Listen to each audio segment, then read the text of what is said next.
Hello there. So apparently from the last video, beard, get a haircut was the consensus. So like a man, over like this. This is episode 2 of Camp Hutch, and today's gameplay is going to be featuring the Moody Swede. This guy's a 16-year-old UK kid and one of the best snipers on YouTube in my opinion. You guys are going to love his gameplay. And I got something else on my mind, Mr. Sark. I see you throwing down all these challenges. Well, I got one for you. You and me, one-on-one. You pick the game type and the map. I want to take you down. Hey, guess what? There's your YouTube channel. So if anybody wants to post a message on his profile saying, hey, you and Hutch accept the challenge, I would encourage you to do so. So what do you guys, do I look better? Do I not look like a pedophile, Chuck Norris, Vietnam veteran at this point, or an alcoholic? Okay guys, enjoy the show.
episode 2 of Camp Hutch, and today's gameplay is going to be featuring the Moody Swede.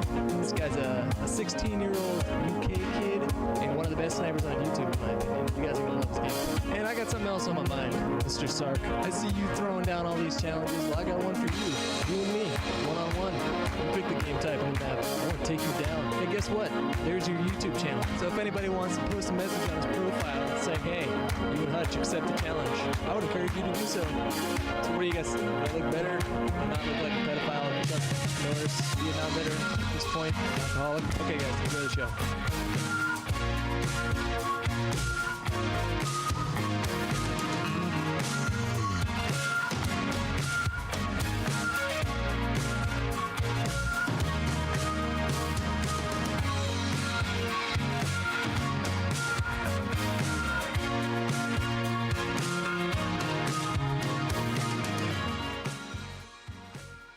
To be young. Wow, I can't. Oh, God, man. I have such a hard time watching old videos of mine. It's so physically uncomfortable. It's so uncomfortable. Like going back and watching these old videos of mine. Jesus Christ. You guys made that a Tangia, huh? Tard Disease, thank you so much for 54 months. Deceit with 25 months.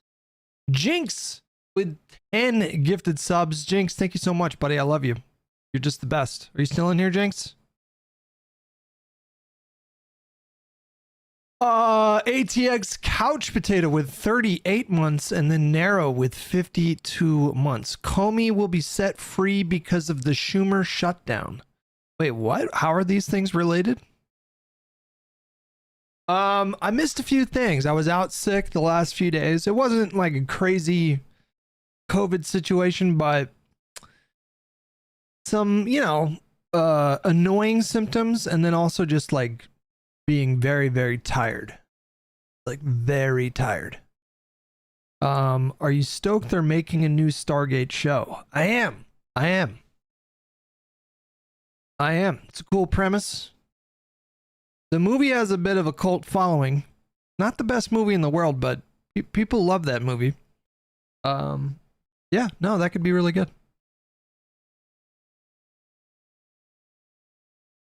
COD was the symptoms. I mean, I did play a bit of COD, but that's not why I called in sick for a few days.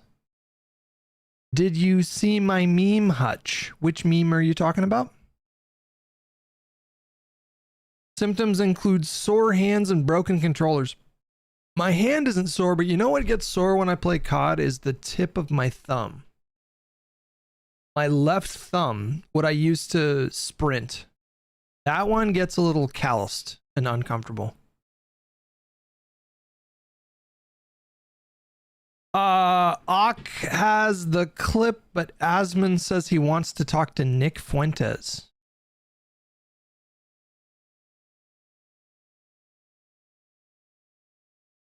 I mean, it is what it is. Wait, where are you seeing this clip?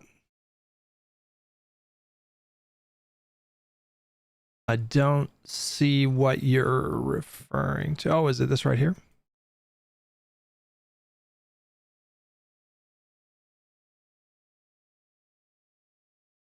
Yoink.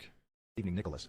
Boy. As Mungold. Basically nominate you for Streamer of the Year, Onyx. Also, if non-political questions are allowed, what were your favorite video game releases 2025? All the best to you. Rooting for you from Finland. Yeah, Asmongold has been... We gotta do a stream. Does he want me to reach out to him? I think that we might have to wait till next year for that one. I don't know if Twitch is ready for that one yet. Now, I will say it's not a matter of if, it's a matter of when. But I don't know if when is sooner than later. I know the position that I'm in. I feel like he's like the... You know, it's just so funny because I feel like the last year, Trump cooked the jobs numbers. I know there's a lot I got to catch up on. They passed the Epstein file stuff. Trump signed it. You know, I did miss a few things. I realize that.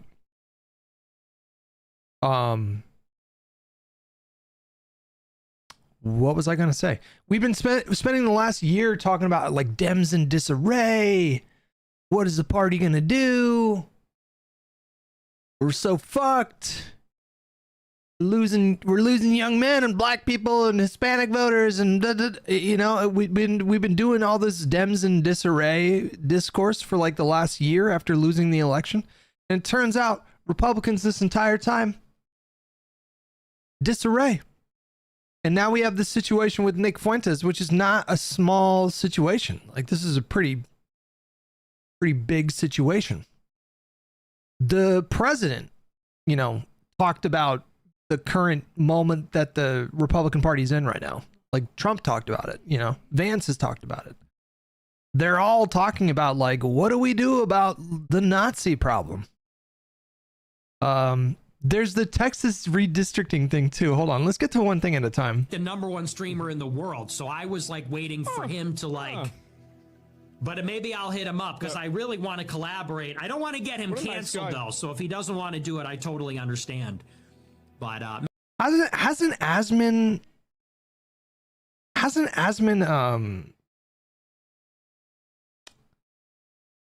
I feel like Asman has talked about how like racism is bad, right? Or am I just making that up? Like, he's talked about how, like, I feel like I saw a clip from him somewhat recently talking about how anti-Indian racism was really dumb. Am I making that up? Swear to God. Space Limey, Hutch, what were you sick with? I don't really know.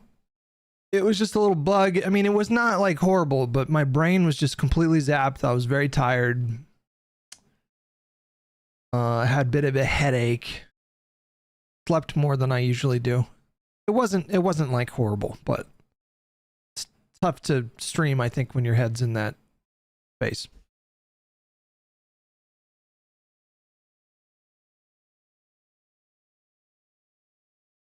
Crone says Asman is very racist. It's his biggest driving force. He actually has a lot of liberal views like pro-choice. I swear to God, I just saw something like 2 weeks ago from him talking about how the anti-Indian racism is really bad and dumb. And I feel like I've seen other clips of him before, like talking about how racism was bad. I could be wrong. I don't know. Ben, thank you so much for 10 Canadian. You should change your Discord profile pic to Gandalf the White now that you're back from the dead. Nice. I understood that reference.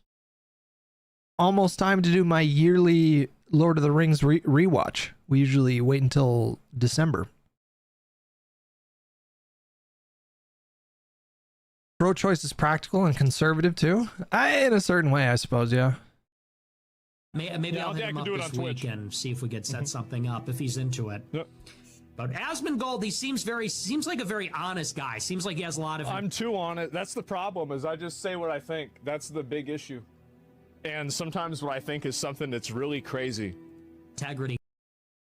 I don't know when it happened, but we started celebrating having zero filter as honesty, but it's really just emotional immaturity when you think about it. I don't always have the best filter, so I'm not the best judge of people who speak very bluntly about the things that pop into their head. So I'm truly not trying to cast stones from glass houses here. It's gotten better. Like, I have more of a filter as I have aged. But, you know, tact is a good thing to learn. I agree. SW. Tact is like one of these things that you hopefully learn as you get older. You don't actually have to say everything that pops into your head. And in fact, many times you should actively try to question the things that pop into your own head. Try to poke some holes in it before you throw it out there into the ether. Nick Fuentes says he wants to forge a compromise with the populist left and right. Boy, oh boy. We'll see where this one goes. It's time to pound our fist on the table and say, it's our way or the highway. You've enjoyed the power and privileges for long enough. Where's ours? Where's our end of the bargain? So I love it. It's time to undermine the GOP. I said it in 2020. The GOP must be destroyed. Has to be utter. And yeah, they're going to say he's a Democrat. He wants the GOP to be destroyed. The GOP serves the interests. The GOP, as presently constructed. Now, I mean, technically, I did say a few weeks ago that I would support a hypothetical segregationist Democrat running for senator in Wyoming. Technically, I did say that. Is this the universe testing my coalition theory? Just immediately testing it in the biggest way possible?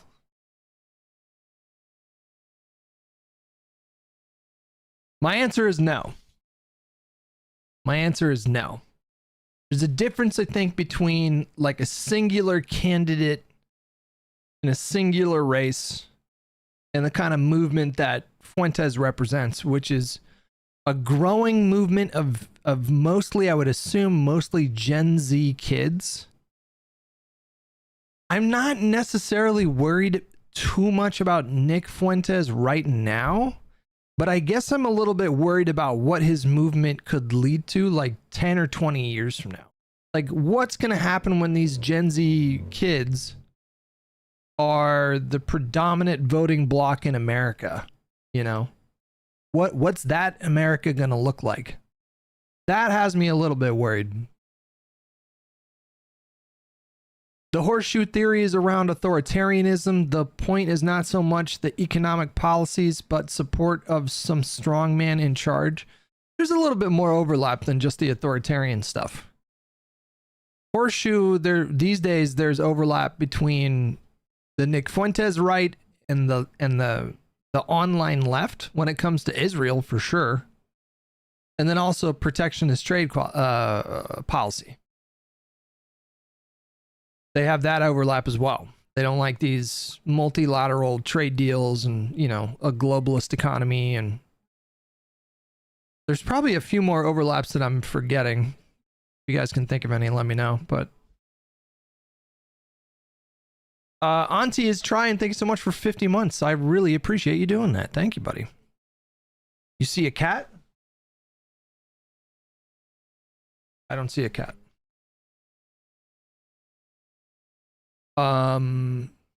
We'll see what, like, Kyle Kalinske, we'll see how he responds to this. Serves the interests. Oh, there she is. The special interests, the donors. Everybody knows that. Okay, well, there's another one. I mean, the populism, that's a horseshoe. It serves Silicon Valley and little tech. Palantir, Tesla, SpaceX, Anduril, Oracle. It serves Wall Street. That's why Ken Griffin gave them millions of dollars. Is populism inherently anti-establishment?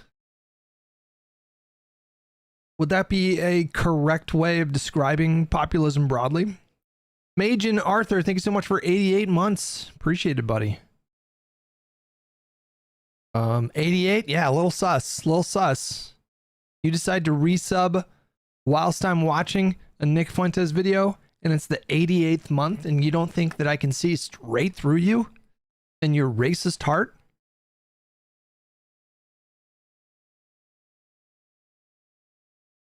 Populism can be anti-establishment unless you go back on what you campaigned on.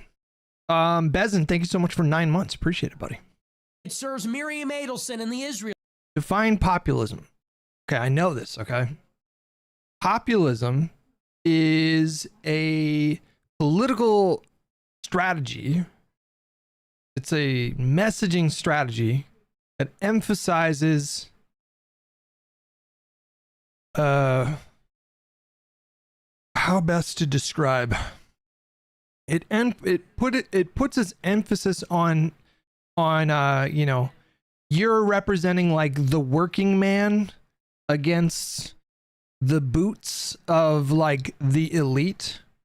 So it's like it's a proposition that there's an elite class of people above you that are kind of pulling all the strings, and you're running for some kind of government seat to represent like the real will of the people against like the elite. And there's like right-wing populism and left-wing populism. There's a lot of overlap there, but like right-wing populism tends to be about, you know, when you listen to Donald Trump and his populism, it's I'm gonna drain the swamp, you know, like the corrupt politicians in DC. And then left-wing populism is I think more focused on like economics. So they're thinking about like the economic elite, like Jeff Bezos and fucking Elon Musk, and yeah.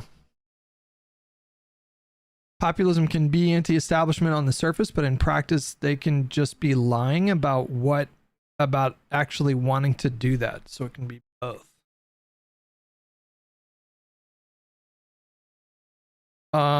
It's been around since the Gracchi brothers in Rome.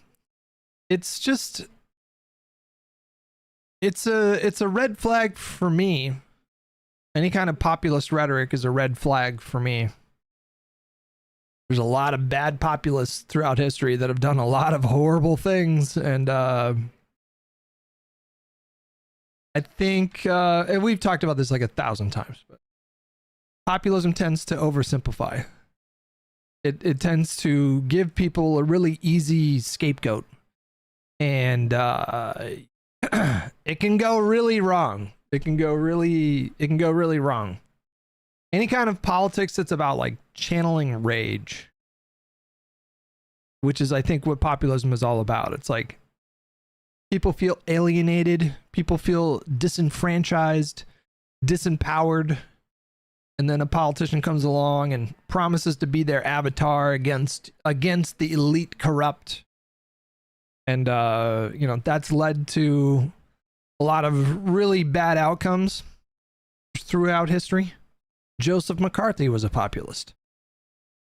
That wasn't great, that whole situation. I think you tend to oversimplify populism. Well, buddy, we can just look it up. Populism is a contested concept, or are you being ironic here? Is that what you're doing? Populism is a contested concept for a variety of political stances that emphasize the idea of the common people, often in opposition to a perceived elite. It is frequently associated with anti-establishment and anti-political sentiment. The term developed in the late 19th century and has been applied to various politicians, parties, and movements since that time, often assuming a pejorative tone. Within political science and other sciences, different definitions of populism have been employed. I mean, from where I'm sitting, I basically defined that perfectly. Like, populism is not about like specific economic policy or specific policy. Populism is about the framing. It's about there's an elite and they're fucking you, and I'm gonna take on the elite for the working man. Like that's what it is. Did you see that Josiah hit 700,000 subscribers? He's catching up to you. I didn't, but I'm happy for my friend.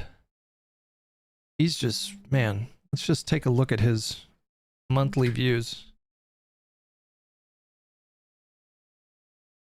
Is it just pondering politics? I think it is, right?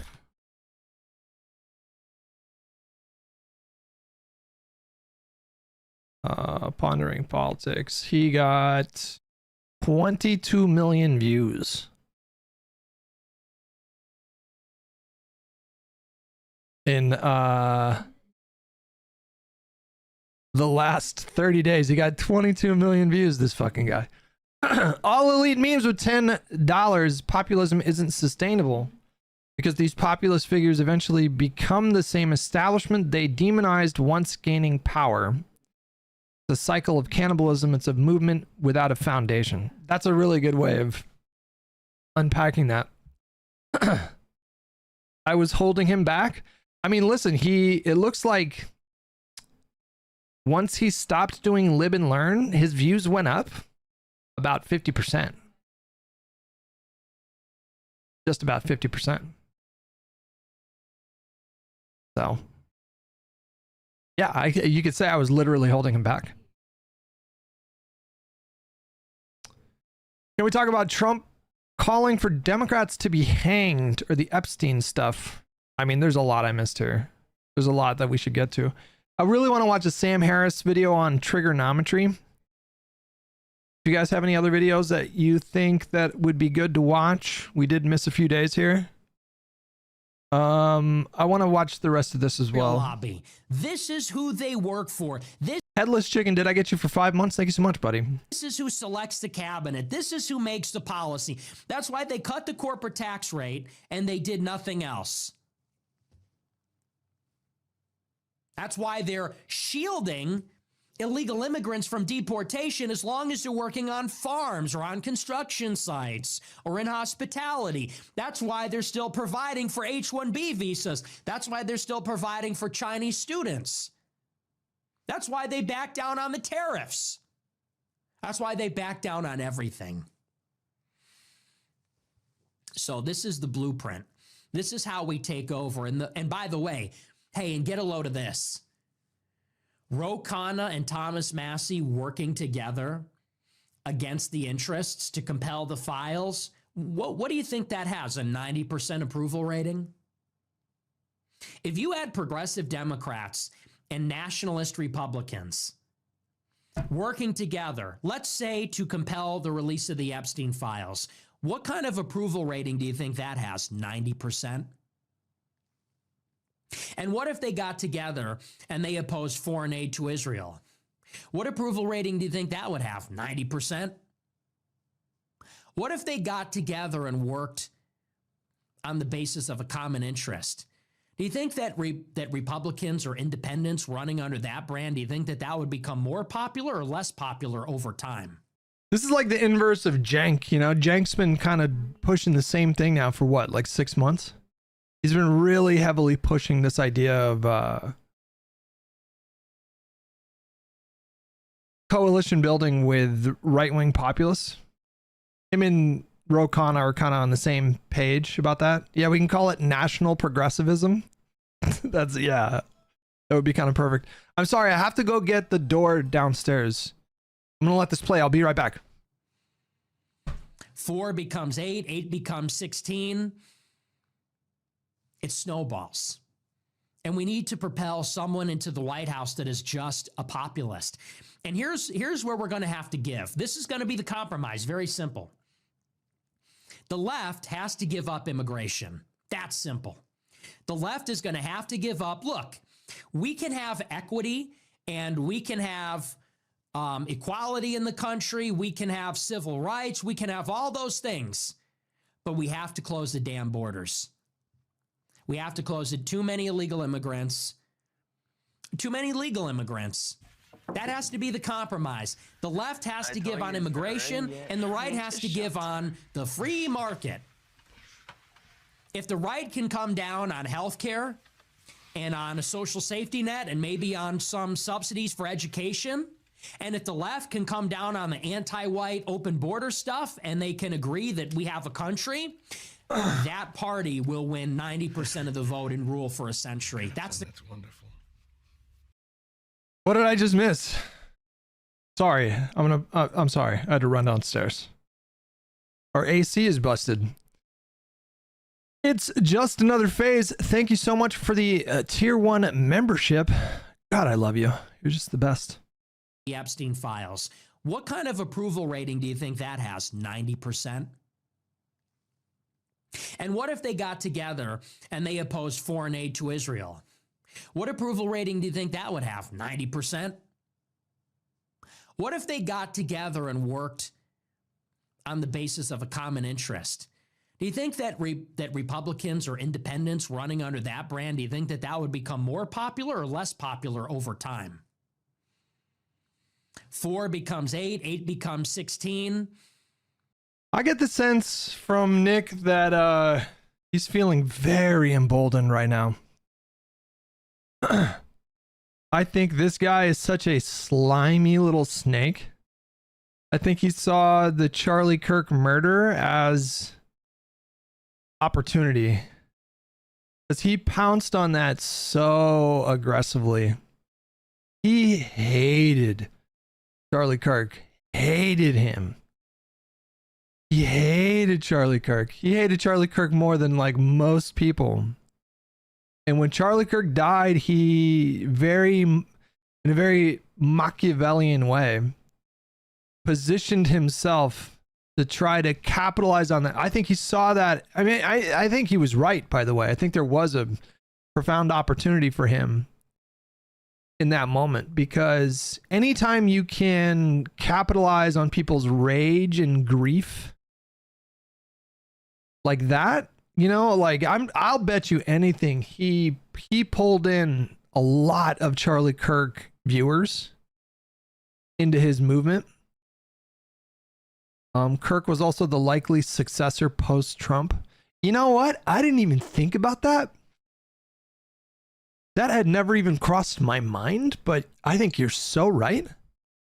Like, I think Charlie Kirk could have actually made a run, like an honest run at the presidency at some point. I didn't even think about that, but you're so fucking right.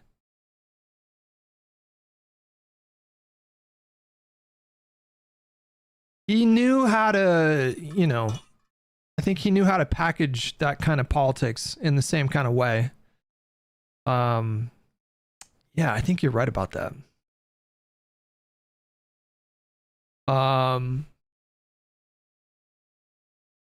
But Nick, I think Nick feels like the way he's acting right now, my sense is like, I think in Nick's mind,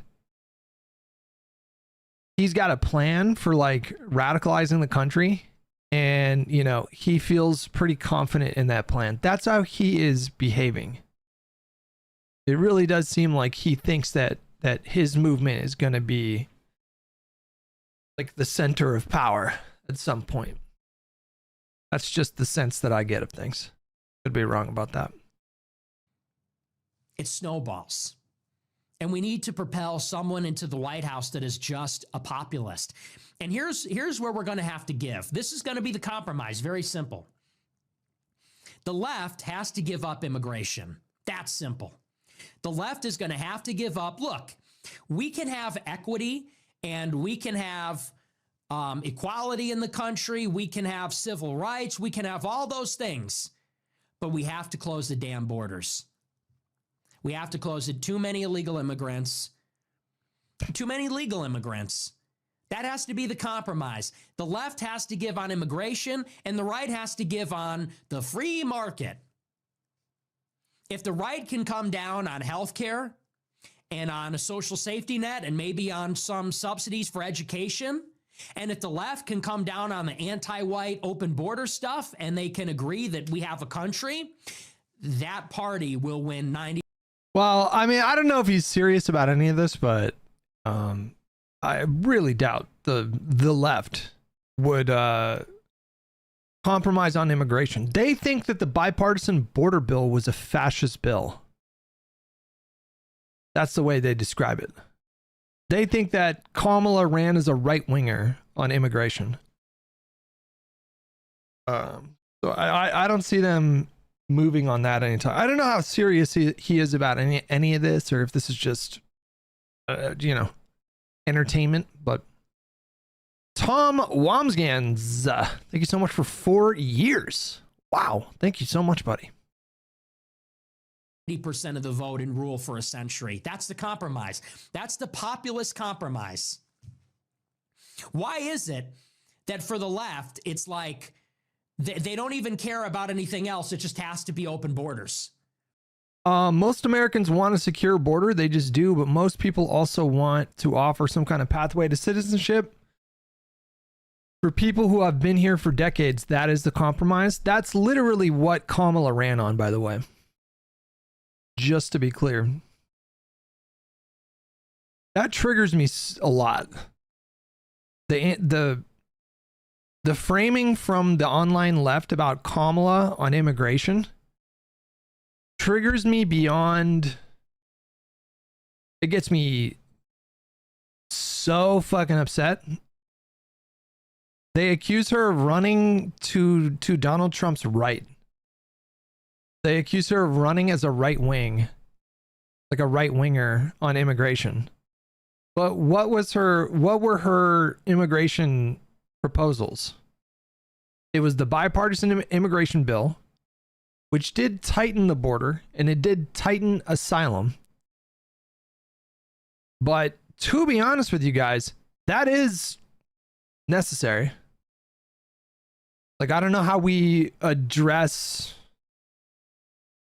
what happened at the border and prevent that from happening again, which is just the fact that it was just so overwhelmed. Like, you do need comprehensive immigration reform. Otherwise, if that happens again, like, we can't have that border situation acting as like a sword of Damocles. Is that the right? Is acting as like an albatross for the Democratic Party? Because if it happens again, it's just going to sink the next Democratic president, and they're not going to let that happen. I bet you anything, whoever the next Democratic president is will probably take the border a lot more seriously and take certain actions to address the border early on. So Kamala did run on the border proposal, the immigration bill. Wait, why is... Did you see that? It was out of focus for a second. But she also ran on a pathway to citizenship for people that have been here and haven't committed crimes. Which, that would be amnesty for millions of people, just so we're all clear. She proposed citizenship for DACA kids and a pathway to citizenship for people that have been in the country for years and haven't committed a crime. She also ran on, expanding our visa program, expanding our refugee program. That is not running as a right winger on immigration. It just drives me insane. The online left, what they do is they conflate immigration with the border, and it just, you guys have heard me rant about that like 10 times, but God, it bothers me. What are you doing? What are you doing?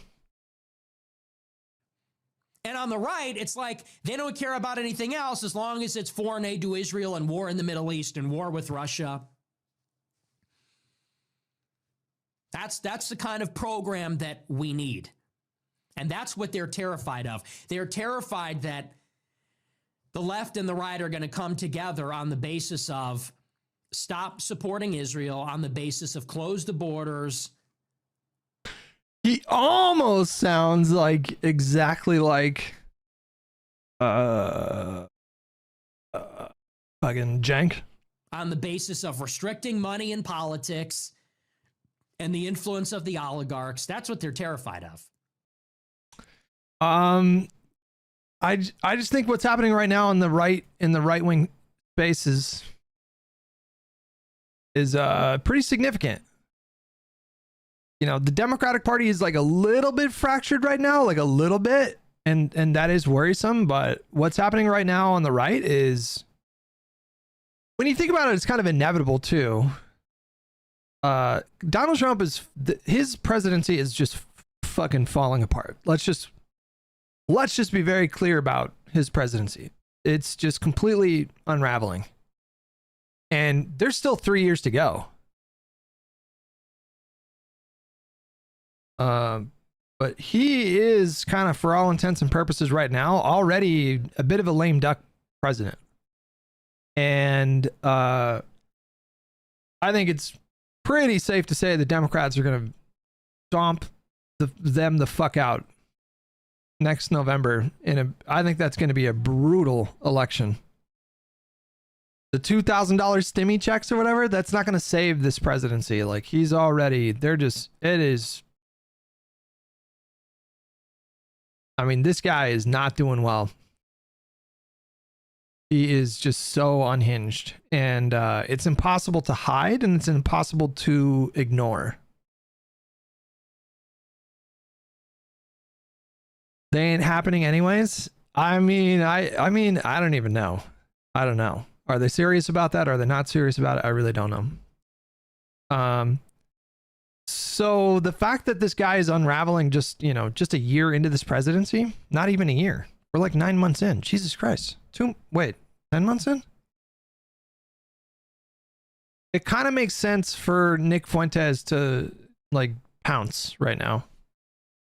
They were all going to start tearing each other apart. And this is, I think, what we can just expect is going to happen. Like, they are going to tear each other apart, trying to jockey for like political power as we barrel towards a post-Trump political era. And it's not like he's going to shrink entirely from public life, but he's getting really old. He is slowing down. His term's going to end in 3 years. He's going to be even older by that point. Who knows how many years of life he's got left in him. And what are Republicans going to do when he's gone? Like, he is just their Caesar. And, Vance is sharp and he's smart, but he doesn't have the Riz. Don Jr. is a bit of a clown. I'm not really concerned about him politically. I don't really know who I'm afraid of in the Republican Party, in the sense of like who do they have in their bench right now? Rubio? I don't know. Can you really come back from how Rubio got chopped down to size in 2016? Hutch, did you see this? Depends on what it is. Wait. Yeah, I saw this. This is not the first time he's done this. Proposed like the death penalty for Democrats who, criticize him or whatever. This is like the 5th time he's done this.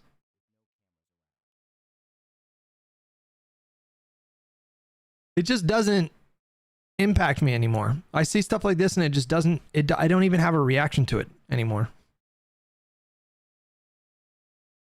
And I think that's the move, by the way. I think one of the best things you can do in the era of Trump is like, don't let these guys exhaust you. Don't let these guys wear you down. Don't let these guys like outrage you. That's what they're going for. So if you just don't react to it, then they don't win.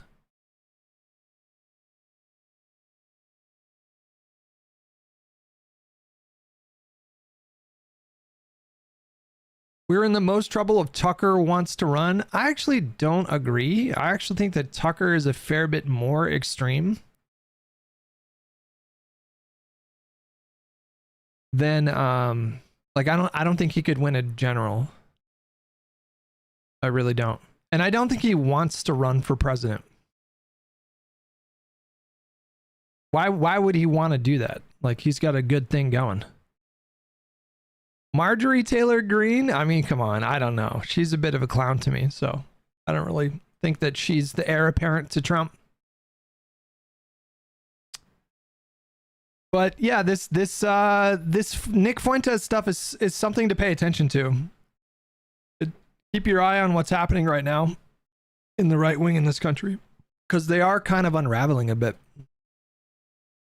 Has been very illustrative of the cracks is the Nick Fuentes issue and the fact that Tucker Carlson hosted Nick Fuentes, who is a white supremacist and a racist and anti-Semite. I mean, all of the ists and the isms, that's what this guy is. And if you just go online and look at some of the things he says, and you'll understand just. White House briefs after Trump signs bill to release Epstein files. There's going to be a White House press briefing in half an hour. We'll probably tune into that. See what kind of questions she gets about the Epstein stuff. The whole other can of worms, like the Epstein stuff, I think. Like, I don't know, you guys, like, what do you think has been like the top 5 most damaging things for Trump? Charlottesville, January 6th.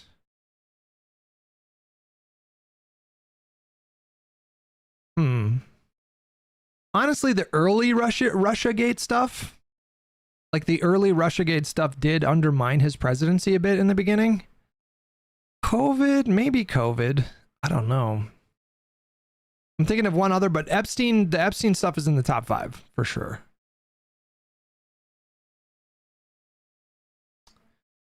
Glup Shido, damaging, bro. He won a second term after that. I don't really follow that logic. I didn't say permanently damaged. I said damage. So like if it hurt him politically in the moment.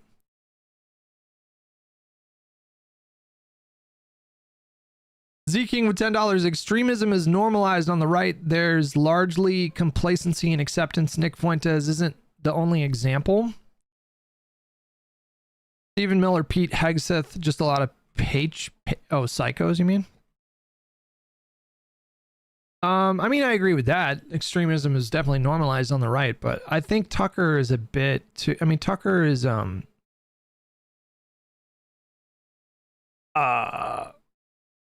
like it came up in the Pod Save panel, the Crooked Con panel, but Trump did try to moderate in some ways. Like he did try to target moderates in a number of different ways, both times he ran. And I don't know if Tucker could do that. Like, I don't know if Tucker has it in him to, like, to do those kinds of pivots and to moderate even somewhat. So I don't think he's a viable candidate for the Republican Party, and I don't think he wants to run. So he's never given any indication that he wanted to run. January 6th never hurt him. Well, I mean, when you look at his polling aggregate, it was at its nadir. It was at its nadir, like in the 2 to 3 weeks after January 6th. But Americans have a short attention span, and you know, people either forgot or found a way to, you know, minimize what happened.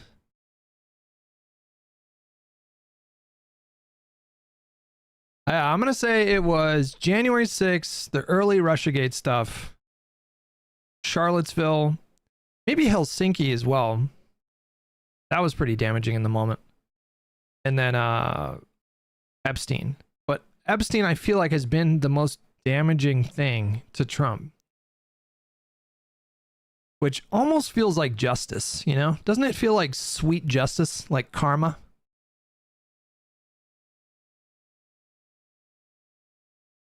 That didn't do shit. He still won 2024. No. Hang on. You need to understand what I'm saying. If I say that it damaged Trump, I'm not necessarily saying that it permanently damaged Trump. Something can damage Trump, which can make his life in the short term more difficult. When you do damage to a president, a sitting president, you're taking away political capital. It's like harder for them to do things. That doesn't mean they're never going to win an election ever again. I didn't say mortally wounded. I said damaged. Don't think this is going to do shit, to be honest with you. Well, I don't know. I mean, how much of like a couple weeks ago when we had that really good night, election night, like how much of that had to do with Epstein? I don't know. But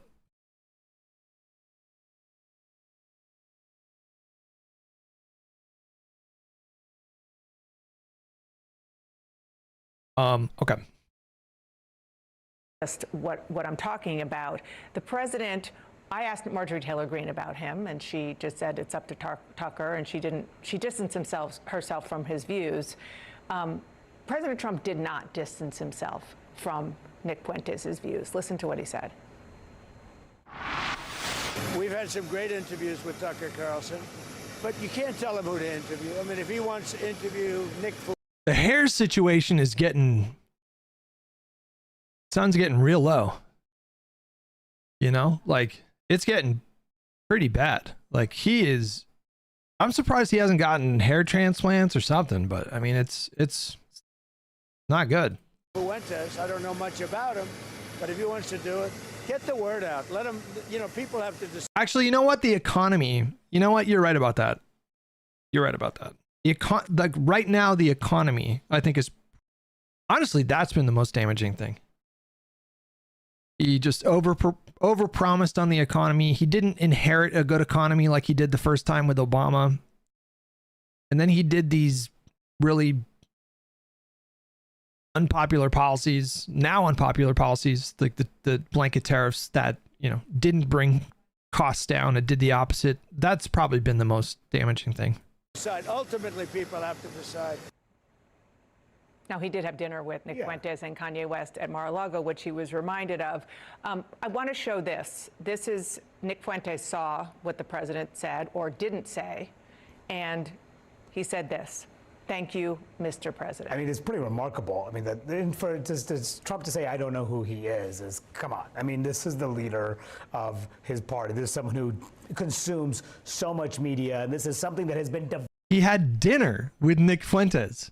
He had dinner with Nick Fuentes like 3 years ago. When was that? Finding his base so intensely since Tucker Carlson had this interview. So that is just doesn't seem any bit of reality. But also, I guess, not a total surprise. But, you know, the president also talked about, I had dinner with him and Kanye West. Kanye West has also spewed terrible anti-Semitic rhetoric, just like Nick Fuentes. And Trump didn't seem to distance himself from that. But I think this is indicative of him not wanting to stop the fractures within the MAGA movement that are becoming wider and wider by the day.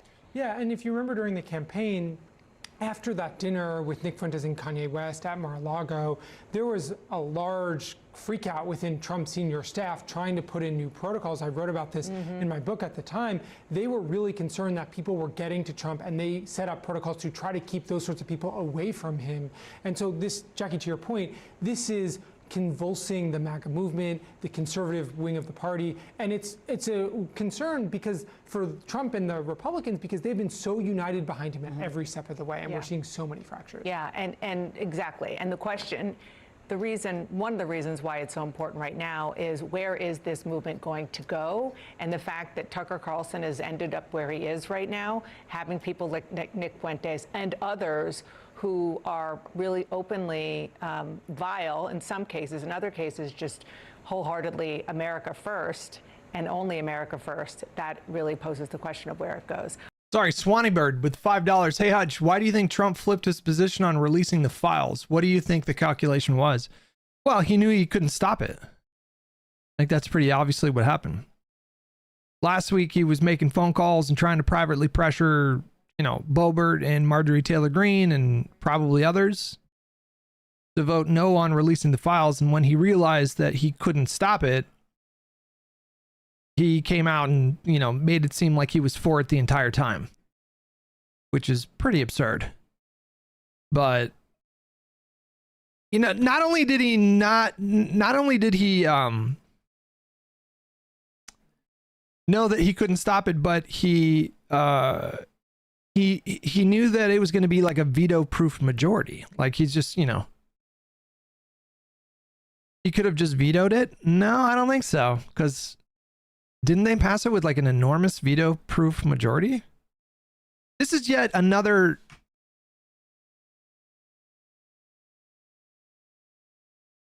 That was another thing that triggered me, was the fucking reverse Green Lantern theory shit that people were doing with Donald Trump, where they were inventing this narrative that he was able to just do whatever he wanted, get whatever he wanted, bully his party into doing whatever he wanted. Well, look at like the last like month. You know, he couldn't bully them to get rid of the filibuster. He couldn't bully them to prevent the release of the Epstein files. I feel like there was something else too, right?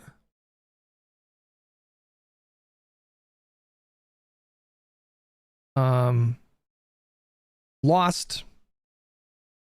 I mean, they just got stomped out by margins that we haven't seen since 2008. A couple weeks ago on election night. Like, he is, like, he has, like, where is his political capital right now? Didn't I say the filibuster? I thought I said that.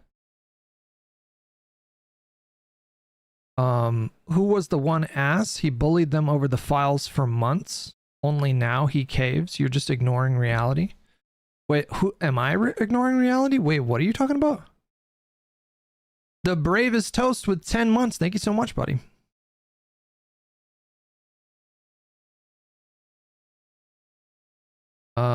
I think Republicans in Congress can see the writing on the wall. That's what I think. I think that it's happening sooner than they expected. But I would be willing to bet so much money that every single Republican have had conversations amongst themselves about when do we transition like away from Trump?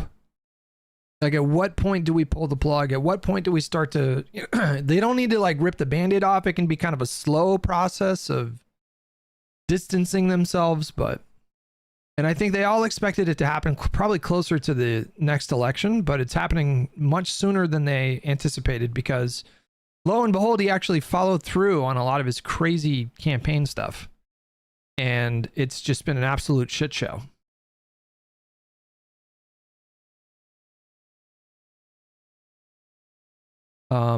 Yes, Hutch, because he had a grip on the Republicans for months. It took one bug defector for people to smell the roses. Also, the only reason most Republicans voted yes is because 2 days prior he did a 180. The only reason most Republicans voted yes is because 2 days prior he did a 180. No, I don't think that's true. I don't think that's true. I think Mike Johnson had the power, obviously, to prevent a vote on the House floor. And then the dam just broke. If he would have put it to a vote on the House floor a month ago, I think the Epstein files being released would have been passed with an enormous majority. But anyway you slice it, Donald Trump just does not have the kind of power over the Republican caucus in the House that people have been suggesting he has. Like people have been describing him as this I don't even know what the label would be. People have been characterizing him as having like total control over Republicans in Congress. And he had a lot more capital right when he was inaugurated. Like right when you're inaugurated, this is the same thing for every president. You know, your first like year, that's going to be the time where you have like the most capital to spend. That's when you're going to have the most kind of like control over your party in the Congress. And then it usually diminishes. But his diminished substantially before the year mark.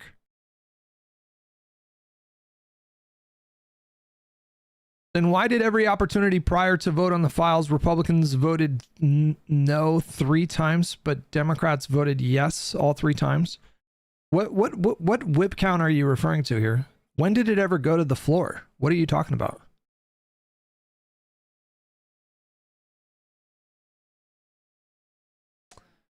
Hutch isn't goated with the sauce. I don't know what that means. President Trump last night weighed in on a festering issue that has caused something of a civil war within the Republican Party. It's about neo-Nazi Nick Fuentes and whether it's appropriate for prominent conservative media figures such as Tucker Carlson to platform Fuentes without seriously challenging his false and heinous views. This morning, a board member of the powerful conservative think tank, the Heritage Foundation, widely respected Princeton professor Robert George, announced his resignation from Heritage, calling for a, quote, full retraction after Heritage President Kevin Roberts had posted a video last month where he defended his friend Tucker Carlson and Tucker's decision to interview Fuentes. After days of this debate within conservative circles, we finally heard from the president on this topic last night. We've had some great interviews with Tucker Carlson, but you can't tell him who to interview. I mean, if he wants to interview... Are they repeating themselves in the same video? I don't know much about him, but if he wants to do it, get the word out. Let him, people have to decide. Ultimately, people have to decide. The neo-Nazi Nick Fuentes replied on Twitter or X, quote, "Thank you, Mr. President." So there we have it. President Trump expressing no issues with neo-Nazi Nick Fuentes, who has expressed an affinity for Adolf Hitler and regularly traffics in racist, sexist, anti-Semitic filth. Now, some well, when you say it like that, it makes him sound bad. Conservatives such as Senators Ted Cruz and Senator Mitch McConnell have criticized Tucker Carlson for his very friendly, lengthy interview with Nick Fuentes. Other Republicans have not been so blunt in their condemnation of Fuentes or Carlson, or even condemned either of them. Vice President J.D. Vance, considered the next leader in the MAGA line of succession, he's no stranger to questions about Republicans espousing anti-Semitism in the last few months, following the young Republicans texting scandal, which was first reported by Politico, which included one message where one of the young Republicans said, quote, "I love Hitler." Vice President Vance characterized those expressing outrage as, quote, pearl clutching. Oh my God, bro. God, the wheels are falling off, you guys. They really are falling off, you guys.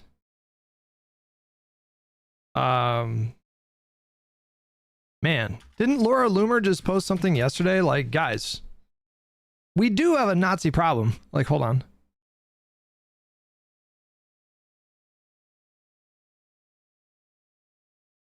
Where's the tweet? Did she delete it? Oh, she tweets a lot. Hold on, let me see if I can find it.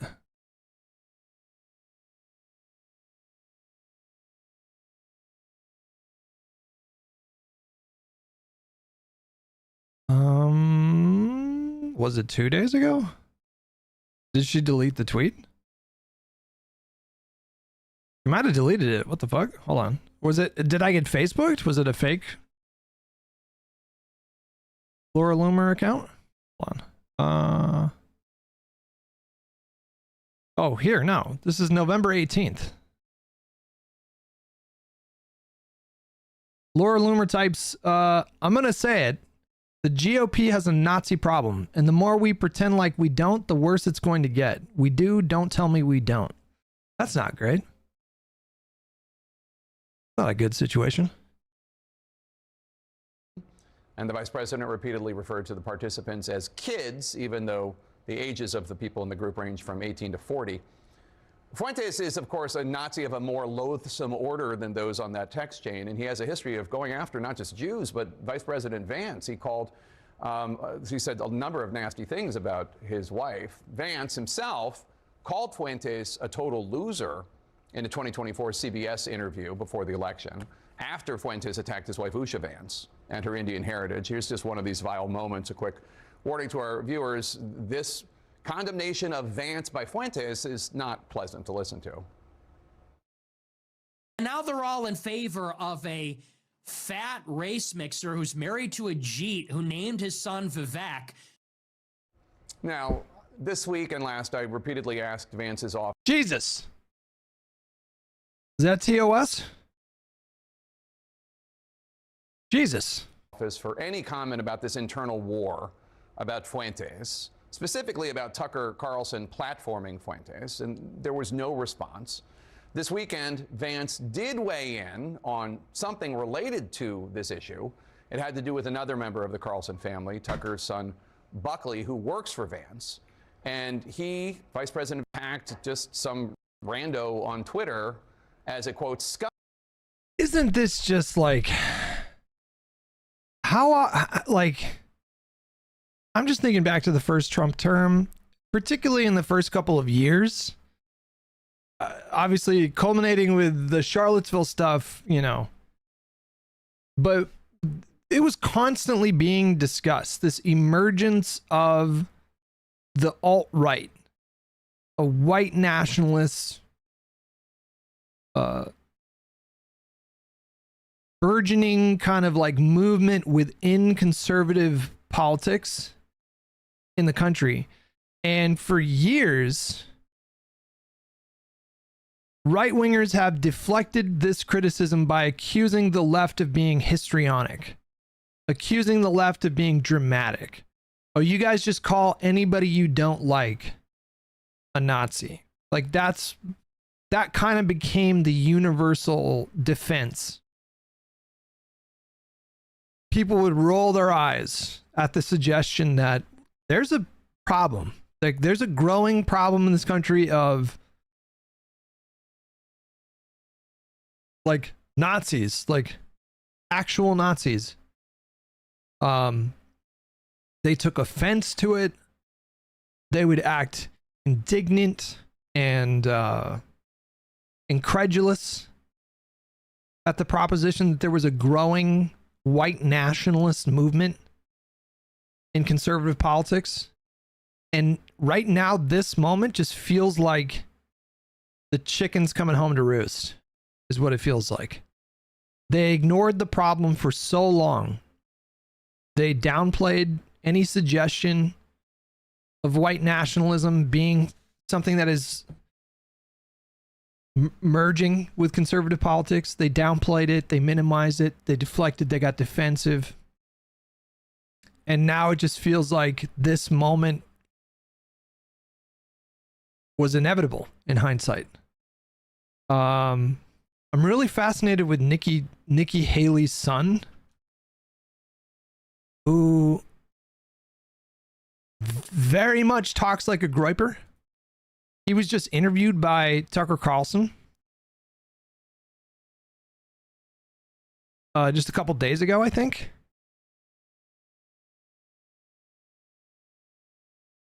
Maybe we can cue that up a little bit. We'll watch maybe a section of this after we're done watching this video. But Nikki Haley's son, who's like, you know, half Indian, a quarter Indian, some such, and he's saying the most insane racist shit in a conversation with Tucker Carlson. And I think that there's a lot of young men in this country right now that are gravitating towards this nationalism, this kind of like American nationalism. Scumbag, because this woman claimed that Tucker's brother idolizes Nick Fuentes and questioned whether Tucker's son Buckley, who works for Vance, is a vile bigot. Two, we here at CNN have absolutely no idea if Tucker's relatives feel any way about Fuentes. But it is clear from recent Twitter posts that his brother, also named Buckley, supports Tucker's platforming of Fuentes. Again, in August 2024, a few months before being elected, we keep finding out that like Republican politicians, young staffers are like secret Nazis. It just keeps happening. Wasn't there like an explicit Nazi that had to be fired from DeSantis's team?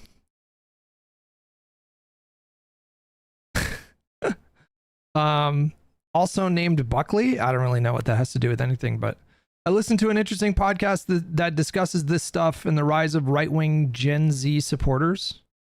Well, don't leave me hanging. What's the podcast? Vice President Vance condemned Fuentes, but since then, since the inauguration, Vice President Vance has weighed in on these issues only to defend people using anti-Semitic or racist language. He certainly hasn't called any of them scumbags.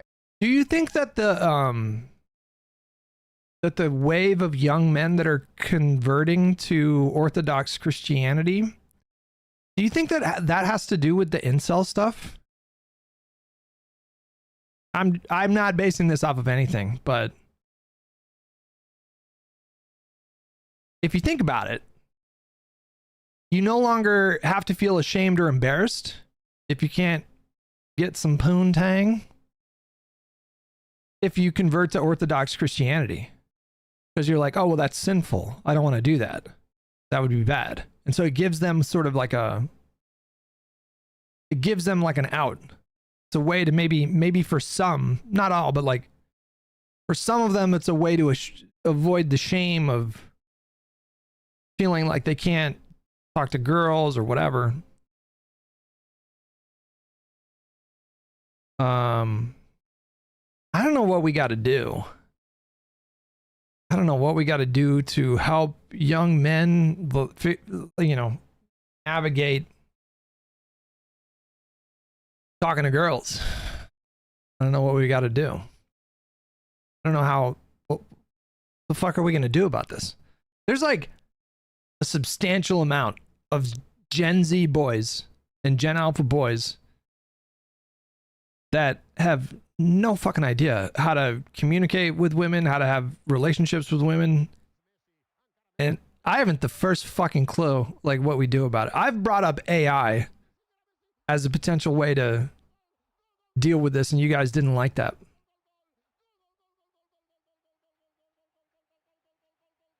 But when you think about it, that could be something. I don't know why you guys are getting so fucking defensive about AI stuff. I'm not talking about giving them AI girlfriends. I'm talking about training a specific model to help young men navigate communication with women. Like you can train the models to be like very good about setting boundaries for themselves, It's called therapy, but I'm saying it's both. I'm saying it's both. It should be both. You should have these young men, number one, they should be in therapy. And number two, I'm not talking about giving them like AI waifus that are totally submissive and blah, blah, blah, blah, blah. I'm saying give them an AI model of like what it's like to be in a relationship with someone and establish things like mutual respect, trust, effective communication, boundaries. Like you can do that. That's theoretically possible.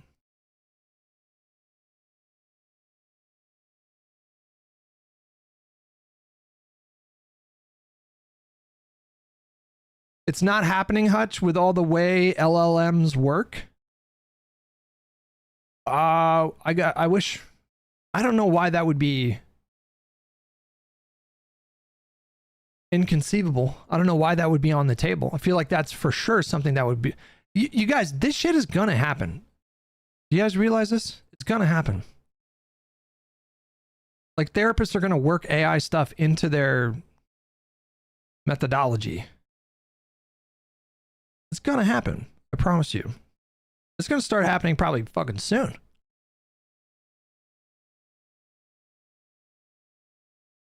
If it's not already happening now. Yeah, that's the other thing. It would not shock me if there were therapists that were using AI stuff as a part of their treatment. It's not a substitute, you know, it's not a substitute to like having a conversation with, you know, it's not a substitute for like real human connection, but it can help people learn new ways of communicating for sure. That is highly unethical. Wait, how is this unethical? We got to do something about like the anti-AI stuff. We got to figure out a way to get you guys.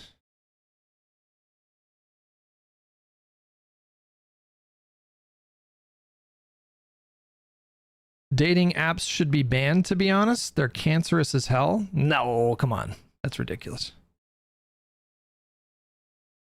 Do something? What the fuck does that mean? It's just there's like a broad anti-AI kind of push from people.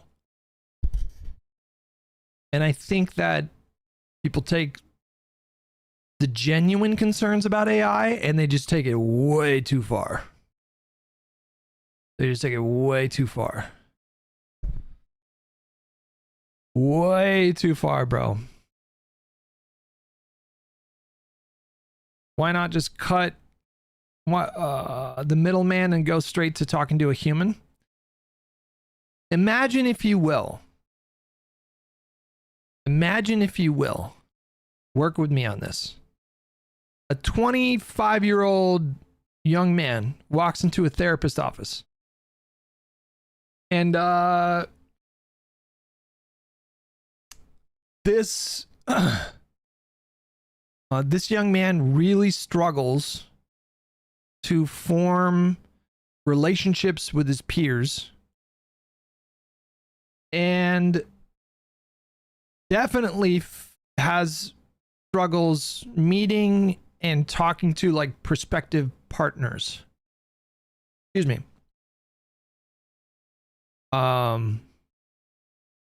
And it's causing them intense distress. And they're feeling more and more isolated and alienated. Bank accounts are a scam created by the shadow government. And they're becoming more distressed. And the more distressed they become, the more isolated they feel. And the more isolated they feel, the more distressed they become. So it's like this really toxic, negative spiral. And this young man is exhibiting signs of anger and rage at society for ostracizing him in his mind, for women not giving this person attention. And then let's say he starts doing work with the therapist, and then the therapist has him download a fucking what do you call what's the association for therapists? What's the organization that do the DSM? What are they called again? The APA? American Psychiatry Association? Blah, blah, blah.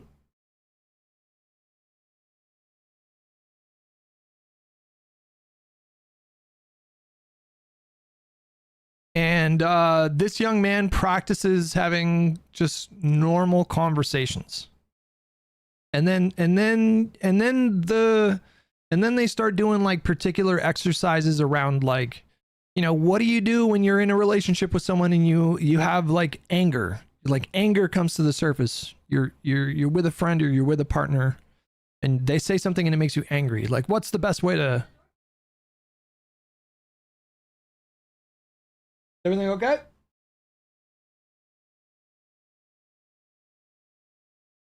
AC guys here.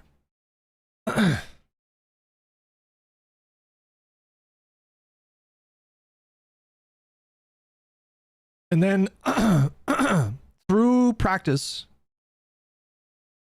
it makes the experience of communicating with people in their daily lives easier. Like, are you guys telling me the really like anti, like no AI, like, are you guys telling me you can't imagine that having any kind of utility? Are you really saying that?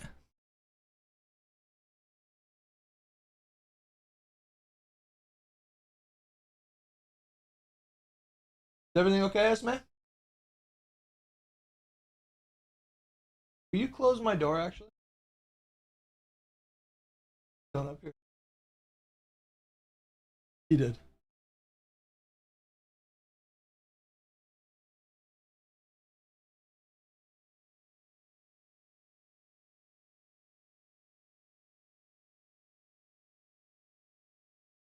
Ow, my fucking shoulder. That cat, you guys, is so fucking violent. He's like the sweetest cat ever. When it's like nap time or when he wants like food, he'll come up and like rub up against your leg and start purring. But do you know how that cat communicates to me that he wants to go upstairs? Because we keep them separated because they fight too much. We have like a divider that we use. He'll rub up against my leg and start purring, and then if I take one step towards like the steps that go upstairs, he'll like claw at my ankle and bite me. He'll go, ah! That's his way of communicating that he wants to go upstairs, is through violence. That's like just one example. But anyways, Sherry Ann said it would be akin to playing video games or watching shows with well-crafted characters and stories leading to someone gaining emotional maturity and empathy over time. That's what I'm saying. Yeah. I feel like I have grown as a human being.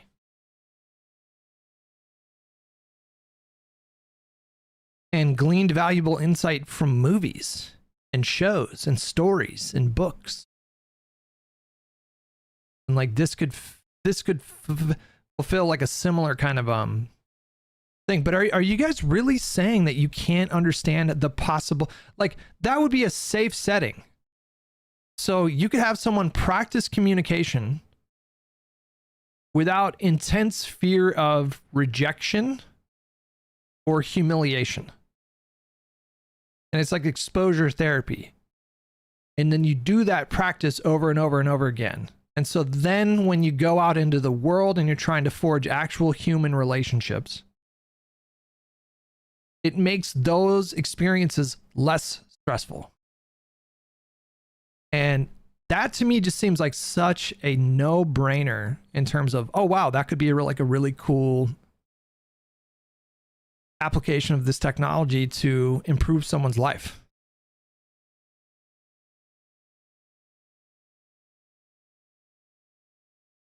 They're free to do that now. You can literally do that right now. Like, hold on. Let's do a little experiment here. Oh man, you guys are gonna hate this, but fuck you. I'm gonna do it anyways.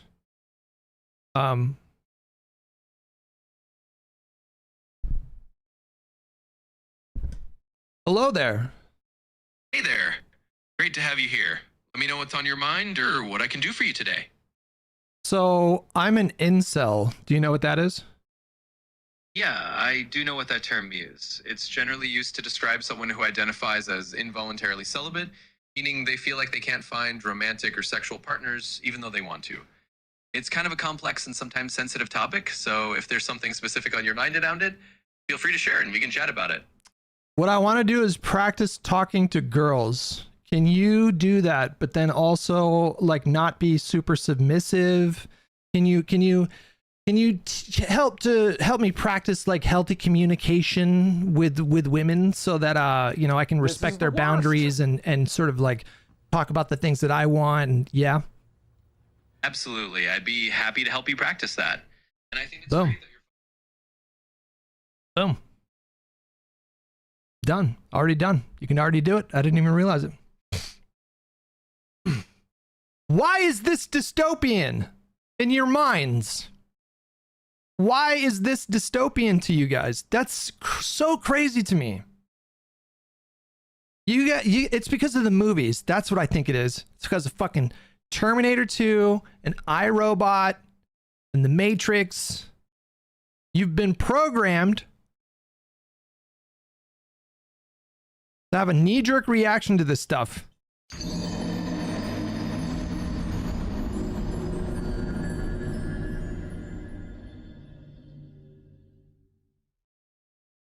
That's what's going on.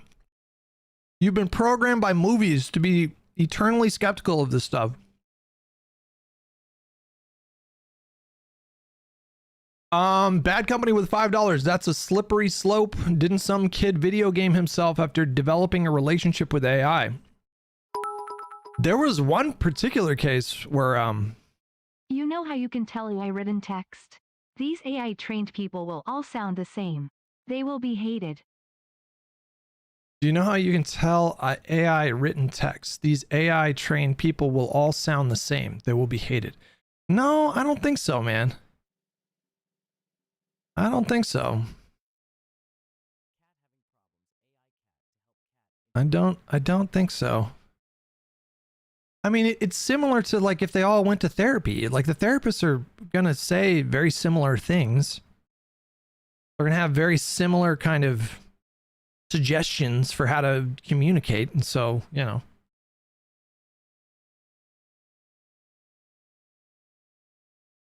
because it's not a real human, it's a tool developed by a tech corp that can manipulate it as they see fit. They certainly don't want the liability that comes with that either. Well, I'm pretty sure if you said like, hey, can you be hold on, speaking of liability. Speaking of liability, I'm pretty sure, like, hold on. Hey, will you be my therapist?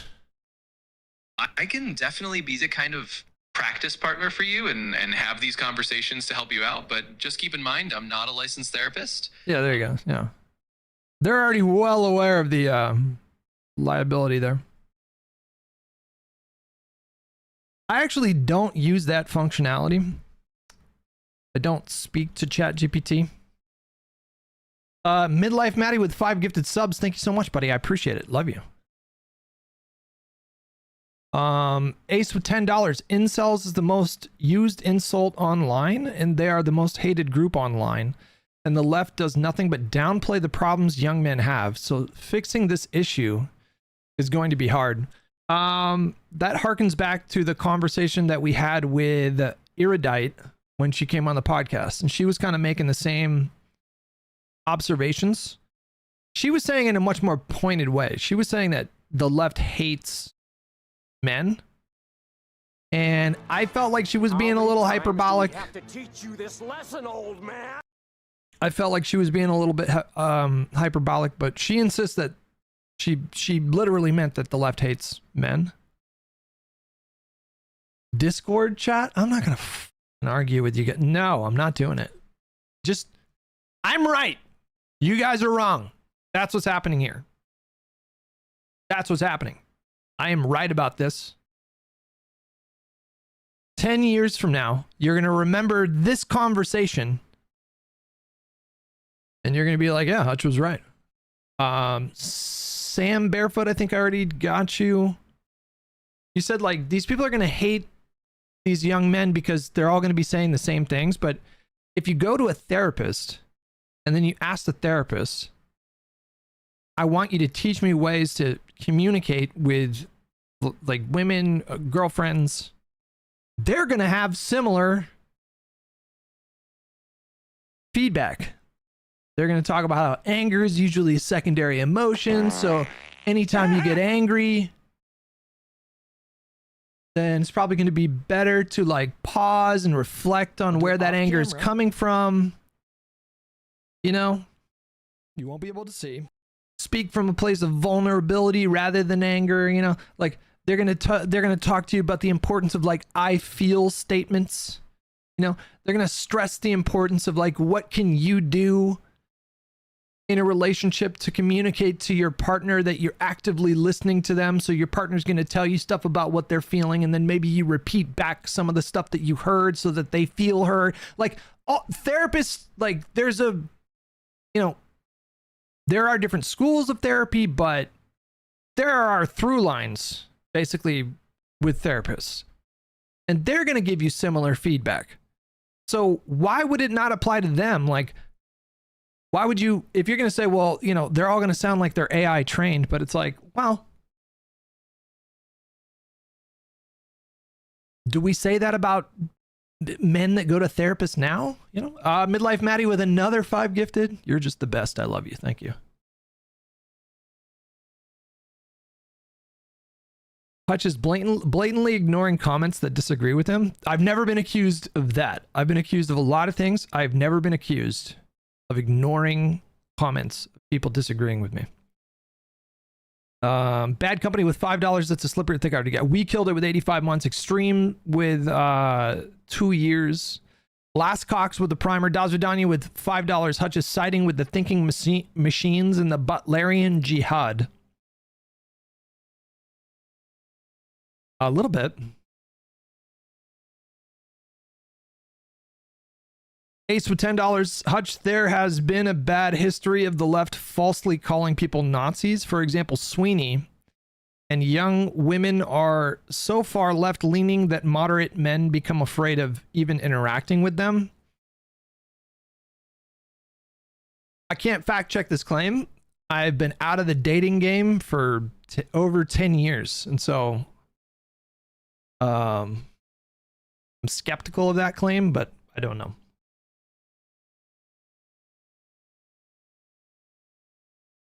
Unreal with €5. I didn't need an AI shrink. My dad got me a grok waifu, and that sorted me out. Congrats.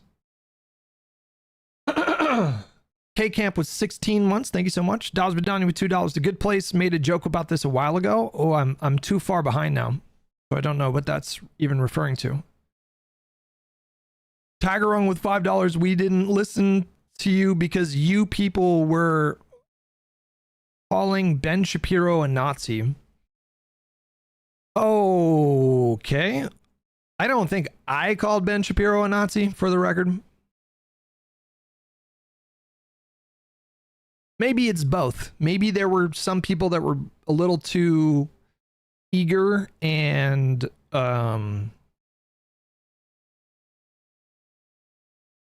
what's the word I'm looking for?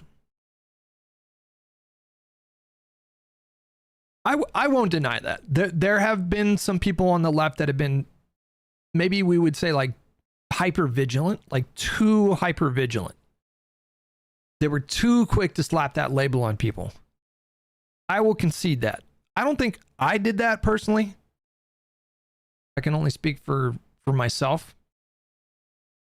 I don't normally like to throw those kinds of words out unless there's like a concrete thing that I can point to.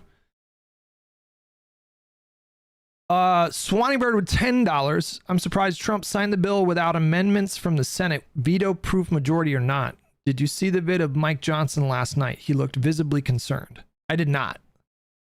I wasn't super online the last few days. I was a little sick. Bravest Toast with 10 months.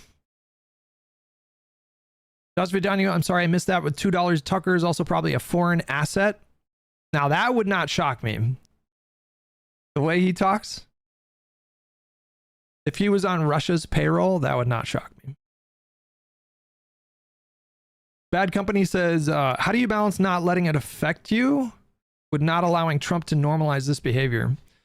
That was like an hour ago or like 45 minutes ago. I said one of the best things you can do, I think, is don't let Trump like outrage you. But I think you bring up a good point, because you do need to be aware of when certain red lines are being crossed. But when he tweets out stuff like the punishment for sedition is death, like he's trying to fucking trigger people. And I refuse to give him that W.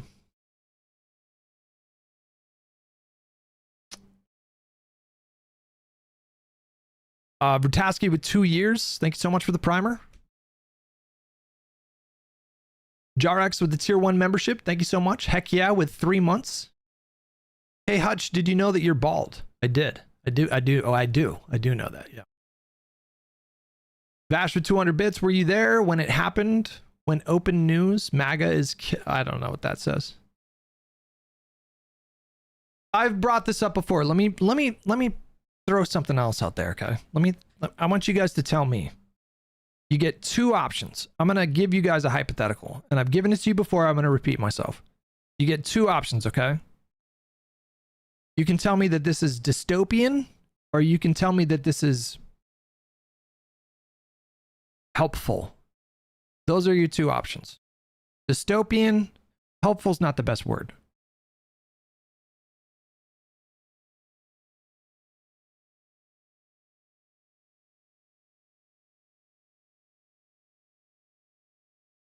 Did he lock you in my room?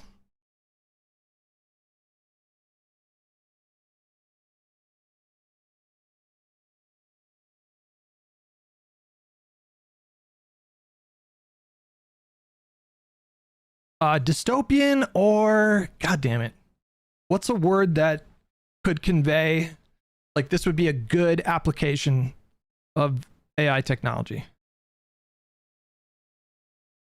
I guess, yeah, utopia. Yeah. Well, now that you say that, I feel stupid for not having. So you get 2 options. Good or bad. Let's just do that, okay?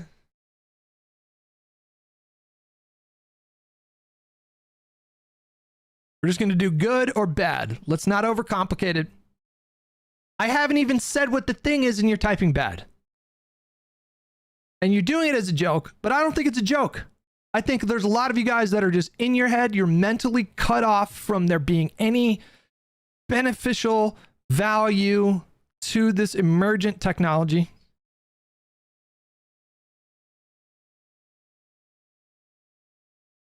I think it's a cultural thing. I think it's culturally reinforced. And I think you're looking at the situation through a very narrow lens.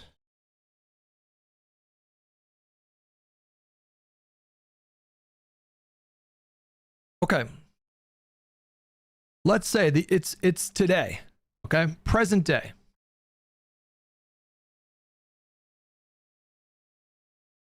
Confusing. There we go.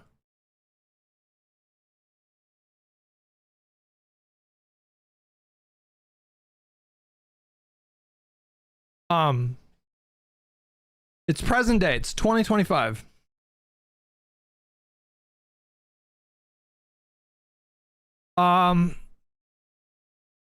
There's a 65-year-old man. Okay. This is a guy who came into adulthood before the internet even came around. Like the internet wasn't really like a really prevalent, predominant thing until this person was like 40 years old. They're very old school. They have very antiquated views on masculinity, and so they do a lot of like stoicism. They're very stoic. Ooh, should we listen to the press briefing? Do you guys want to do that? And then we'll come back to this. Put a pin in that. Agenda is aimed at putting more money back into the pockets of hardworking Americans.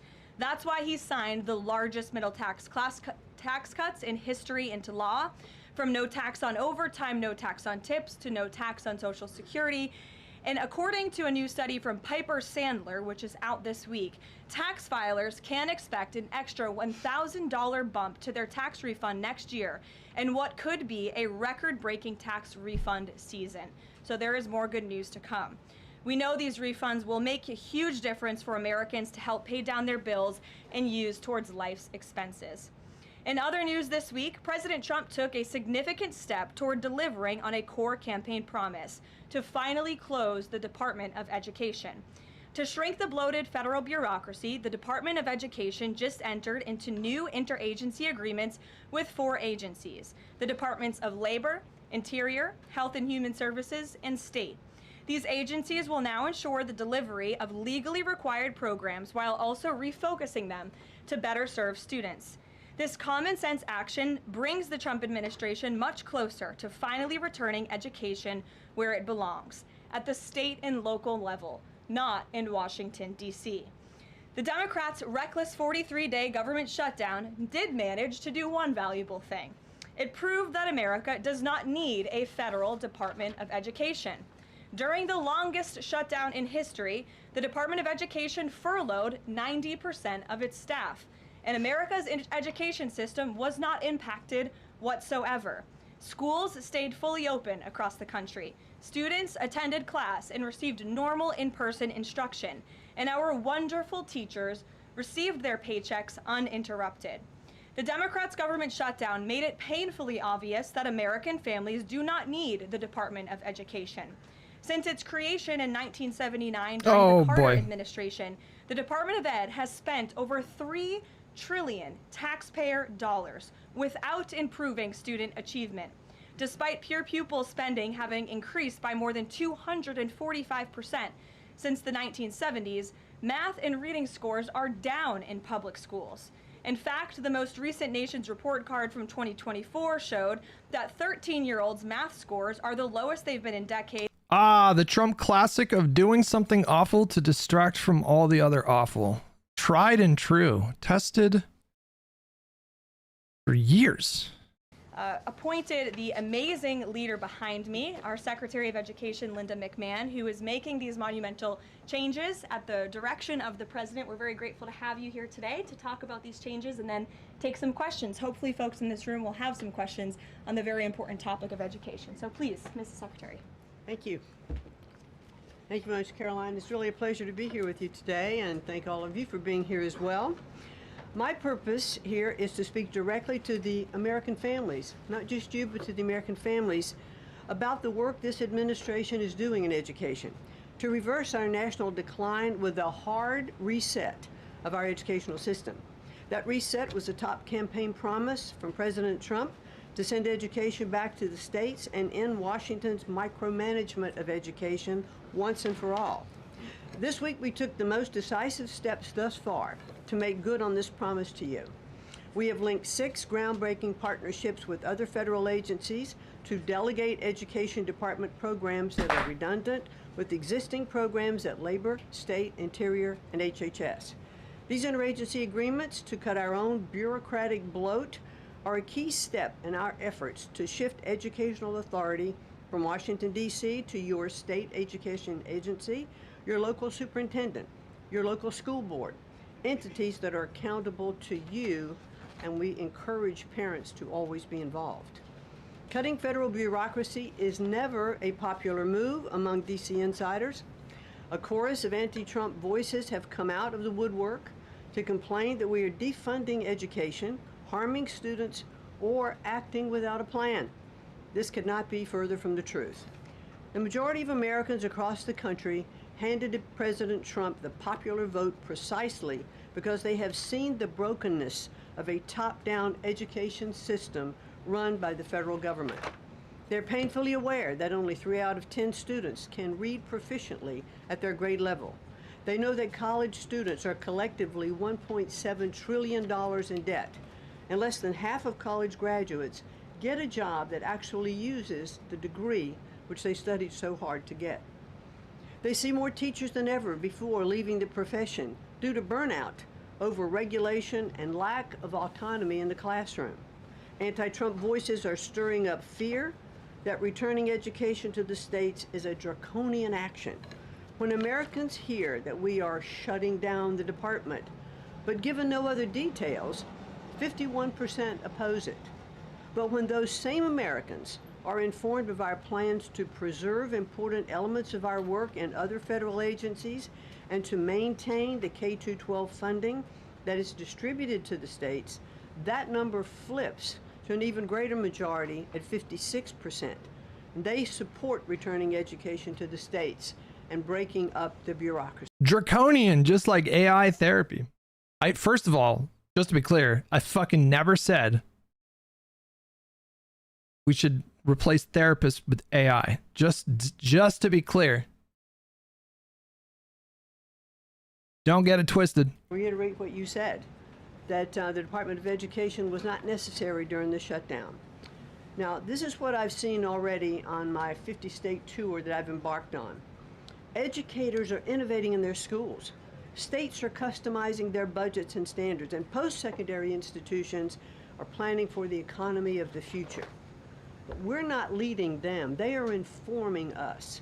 That's why our final mission as a department is to fully empower states to carry the torch of our educational renaissance.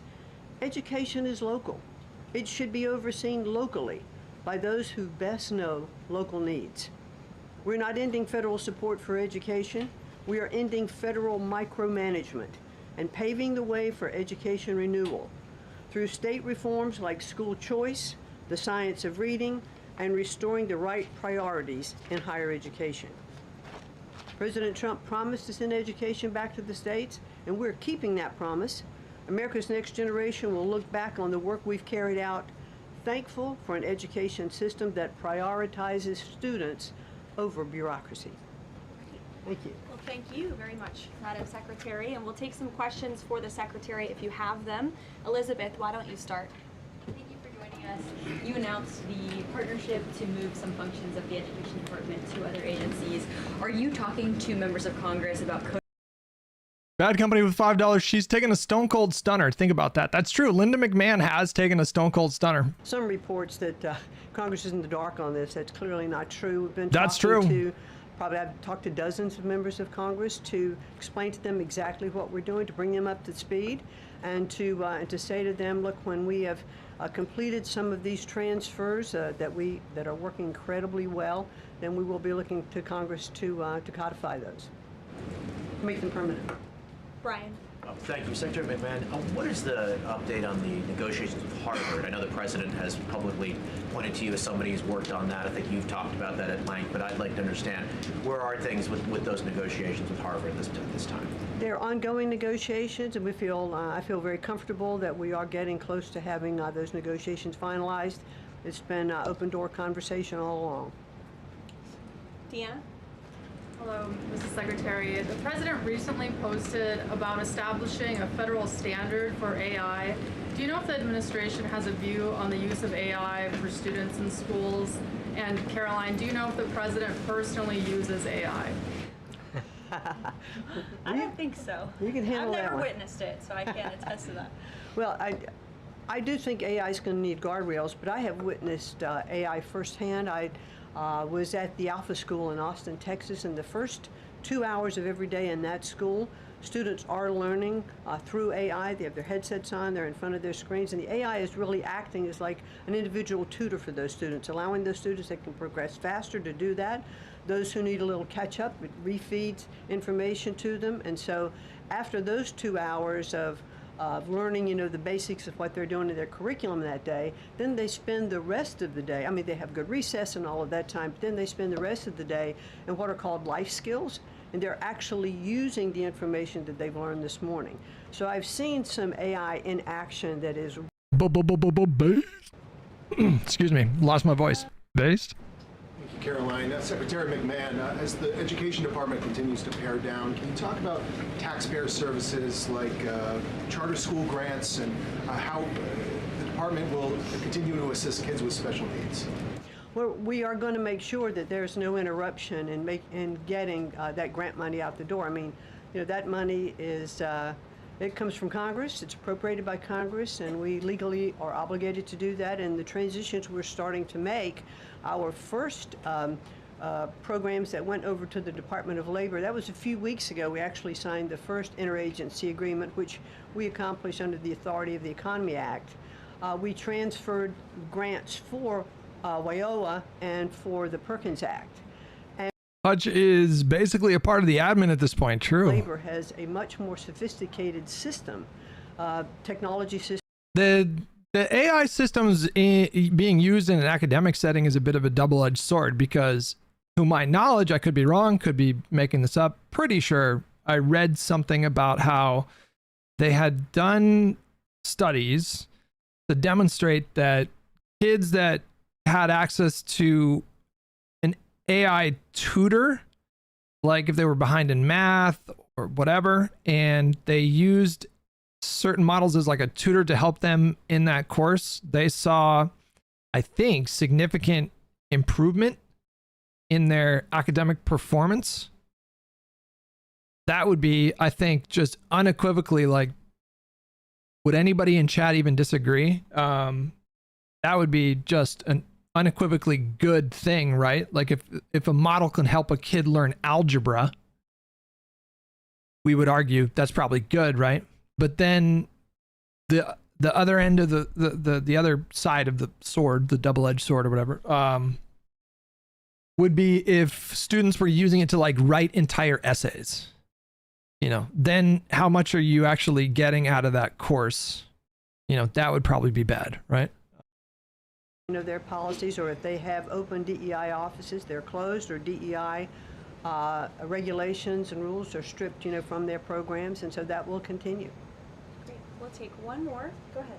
Thank you, Caroline. Secretary McMahon, my question is, since you said 3 out of 10 students are literate with regard to their reading capacity, would now the states help to improve those numbers since you have gone back? Yeah, I assume that is rampant in schools right now, is you get assigned reading and then the kid just asks, you know, ChatGPT to summarize the first 5 chapters of the Crucible, or like the Scarlet Letter. I don't know, what are kids reading in schools these days? It was like, for me, it was like the Canterbury Tales and fucking Scarlet Letter. What did they have us read? I don't even remember. I never read the books, by the way. That's not true. I think I read 1 or 2, but I would very frequently just skip the reading for those. It'd be miracle, because they were like, I think, bottom or next to last. And The Giver. You know what is an underrated movie? The Giver. I like that movie. No one ever talks about that movie, but I like that movie.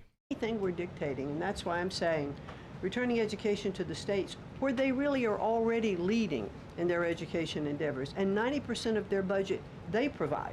The federal government only provides 8 to 10% of the budget for education, so let's make sure that that grant money that's coming from the federal government is getting in their hands as efficiently as possible and getting to students. We don't want teachers having to spend their time and money in regulatory compliance. There was one superintendent chief who said to me that they had done some calculation in their state, and that for every dollar that went into the classroom in a grant, 47 cents was spent in regulatory compliance. So let's get the money into the hands of our students and our teachers. By the time that movie came out, Hodge, everyone was dystopianed out. Yeah, true. Like Divergent, The Maze Runner, Hunger Games. There was like a fucking strong dystopia like trend that lasted years in Hollywood. I think you're right. By the time that movie came out, it was like the tail end of all that. Yeah. And in the end, my goal will be, as we step away and fully deliver education back to the states, is to provide them with a best practices toolkit of all. You know, I don't hate the Hunger Games films, for the record. And the last one was actually like pretty okay, I think. And the writer from the last one they did, that was like the prequel movie or whatever, I think that writer is writing the X-Men movie. that's going to come out after Secret Wars. I'm pretty sure. The President believes, as do I, the best education is that that's closest to the child, and parents' involvement is critical to the success. Awesome. Thank you so Thank much. you, Linda. It's a Thank you pleasure. so much. Thank I you. appreciate your coming All right. today. Thanks for your great work. Whoops. And Thank she's you all very much. a busy lady, so we'll let her get back to work. All right. Thank you again. Well, let's get to it. You guys were so calm with her. I wish you were that calm with me. We'll kick off with our new media seat, as always. Javier, why don't you start us off, and then we'll get to the rest of the room. Go ahead. Thank you very much. My name is Javier Negre. I'm from Spain. I'm the owner of the biggest media platform in Hispanic politics, with brands like La Derecha Diario, Ira TV, or UH and Plus, or Vicegraph in Spanish. And I'm happy to be here. Thanks for supporting the new media, also in the Hispanic community. We try to fight against medias like Telemundo, Univision, CNN, or NBC News that are spreading fake news and attacking the ICE operations. We will premiere this Sunday the Real America's Voice, the right news show, the first Hispanic show against communism and woke culture that is promoted by people like George Soros to bring communism all over the world, like happening in New York. I have two questions for you, if you don't mind. In Mexico, the young people is protesting against President Sheinbaum. They think she's doing nothing against the cartels. Sheinbaum used the police to attack them, young people, kids, girls, and she's attacking journalists like me in a country where 150 journalists have been killed in the past years. The U.S. I haven't been closely following what's going on in Mexico, but some of the footage looks insane. There was some graffiti that they sprayed on the Capitol building, calling her a Jewish whore, which is seems pretty bad. I don't know what's going on in Mexico, but that seems pretty fucking bad. The narco state of Venezuela does this have a plan for Mexico where, according to Stephen Miller, the cartels are controlling governments and territories? Sure. Well, thank you, Javier, for the question, and thank you again for being here. We're proud to have new media voices in the briefing room. As for President Sheinbaum and the president's relationship with Mexico, I will tell you that we have seen historic strides from President Sheinbaum and her administration in Mexico when it comes to cracking down on the cartels. They have been incredibly cooperative with the president's efforts at our southern border to crack down on illegal immigration and also the illegal trafficking of drugs at the southern border. Now the president is very interested in taking additional measures against the drug. Started playing Arc Raiders last night. I can see why that game is addictive. And so his national security team is discussing these options all of the time. And on the campaign trail, the president promised to take on the cartels. He has taken unprecedented action to do so, and he has left additional options at his disposal. Do you think people aren't capable of playing video games when they're under the weather? What the fuck? Thank you. The silence of the legacy media about the murders of journalists in Mexico. 150 journalists have been killed in the past years. Yeah, well, it's certainly something I wish the media would report on more, and it's something that this administration absolutely condemns. I can't speak for the media, but I can speak for the president. That's not something he wants to see. Thank you. Sure. Thank you, Caroline. Is there anything that Mayor-elect Mamdani could say tomorrow that would ease the president's concerns about his future leadership in New York? Is Look, I Mamdani don't want to speak for the president or get ahead. is Mamdani going to the White House, or are they just going to have a call? Tomorrow. As you saw, the president put out a statement tomorrow that the mayor-elect will be coming to the Oval Office, and so our teams are arranging those details. What the fuck? I won't get into the president's thinking on it That's some content for tomorrow. directly. I also think I will just add, it speaks volumes that tomorrow we have a communist coming to the White House, because that's who the Democrat Party elected as the mayor of the largest city in the country. I think it's very telling, but I also think it speaks. Technically, he's a socialist, not a communist, but Meet with anyone and talk to anyone and to try to do what's right on behalf of the American people, whether they live in blue states or red states or blue cities. are they going to televise like a? Much more left Are they going to take like questions from? in his many years of living in New York himself. Nancy. That guy's This walking morning, into. President Trump accused 6 Democratic lawmakers of seditious behavior punishable by death. Just to be clear, does the president want to execute members of Congress? No. Let's be clear about what the president is responding to, because many in this room want to talk about the Well, let's be clear about what he said. he definitely said that they've committed seditious conspiracy. Of the United States Congress, who conspired together to orchestrate a video message to members of the United States military, to active duty service members, to members of the national security apparatus, encouraging them to defy the president's lawful orders. The sanctity of our military rests that's not what they said. on the chain of command. And if that chain of command That's is not what they broken, said. it can lead to people getting killed. It can lead to chaos. And that's what these members of Congress They did not say to defy lawful orders. They didn't say that. are essentially encouraging. We have 1.3 active duty service members in this country. And if they hear this radical message from sitting members of Congress, that could inspire chaos, and it could incite violence, and it certainly could disrupt the chain of command. These 3 members of Congress, I will also add, knew exactly what they were doing. You look at Alyssa Slotkin. She's a former member of the CIA. Mark Kelly was a captain in the U.S. Navy. Maggie Goodlander was a naval officer, and notably, she is also the wife of Joe Biden's national security former advisor, Jake Sullivan. And so these members knew what they were doing. They were leading. Jake Sully, Birdman Condor was 70 months. Thank you so much. Swanee Bird of $5. If anybody wants an underrated book, check out The Alchemist by Paulo Coelho. My friends read that book in high school. They loved that book. And you can betray your oath of office. That is a very, very dangerous message.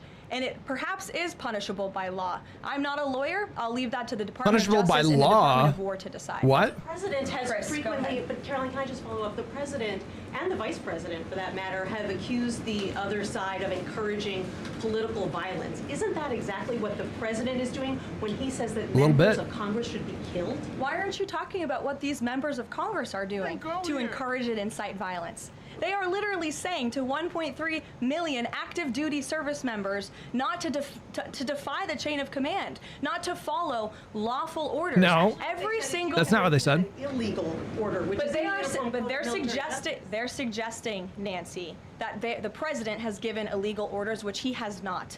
Every single order that is given to this United States military by this commander-in-chief and through this chain of command, through the Secretary of War, is lawful. And the courts have proven that. This administration has an unparalleled record at the Supreme Court because we are following the laws. We don't defy court orders. We do things by the books. And to suggest and encourage that active duty service members defy the chain of command is a very dangerous thing for sitting members of Congress to do. And they should be held accountable, and that's what the president wants to see. Phil. Thank you. Ambassador Mike Huckabee had a meeting with Jonathan Pollard, a former U.S. citizen who was convicted and spent 3 decades in jail for selling state secrets to Israel. Did the White House know that that meeting was going to happen? Does the administration condone it? The White House was not aware of that meeting, but the president stands by our ambassador, Mike Huckabee, and all that he's doing for the United States and Israel. You said that the president was going to do what was right for U.S. citizens, regardless of whether they lived in blue or red states. I'm curious if there's any chance in tomorrow's meeting with Mayor-elect Mamdani that he will be able to convince the president to abandon that promise to cut off federal funding to New York City. Look, Phil, we'll see how the meeting goes tomorrow, and I'll let the president speak for himself. Natalie.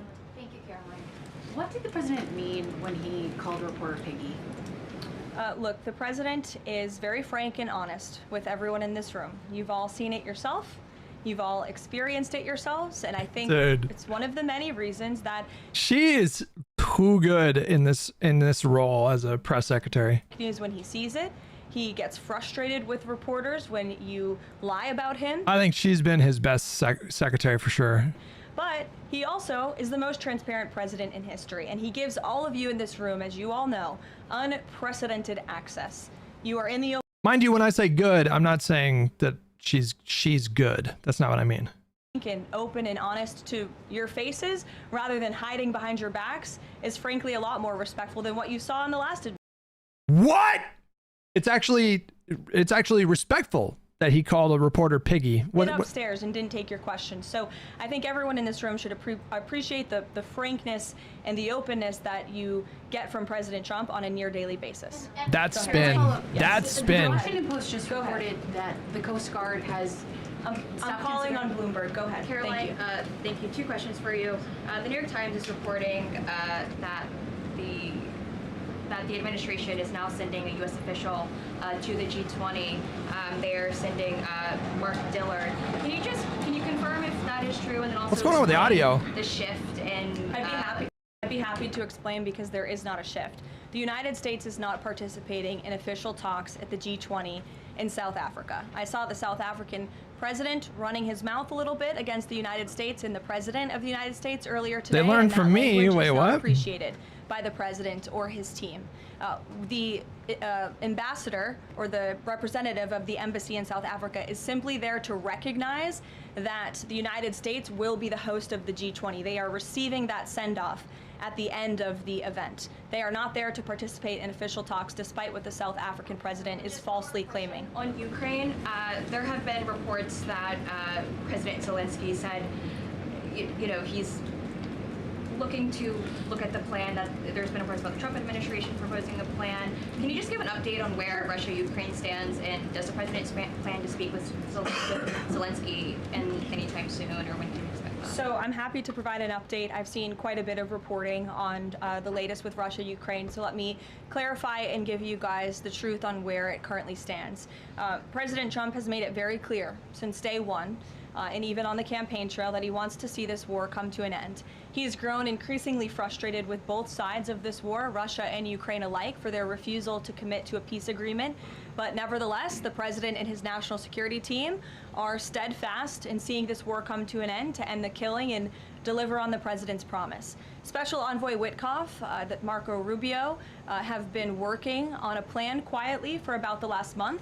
They've been engaging with both sides, Russia and Ukraine, equally to understand what these countries would commit to in order to see a lasting and durable peace. That's how you get to a peace negotiation, right? That's how it worked with Israel, with respect to Israel and Gaza and all of the Arab countries in the Middle East. That's how we accomplished that historic agreement, which the UN, by the way, voted to commit to and accept this week, which was a huge monumental moment.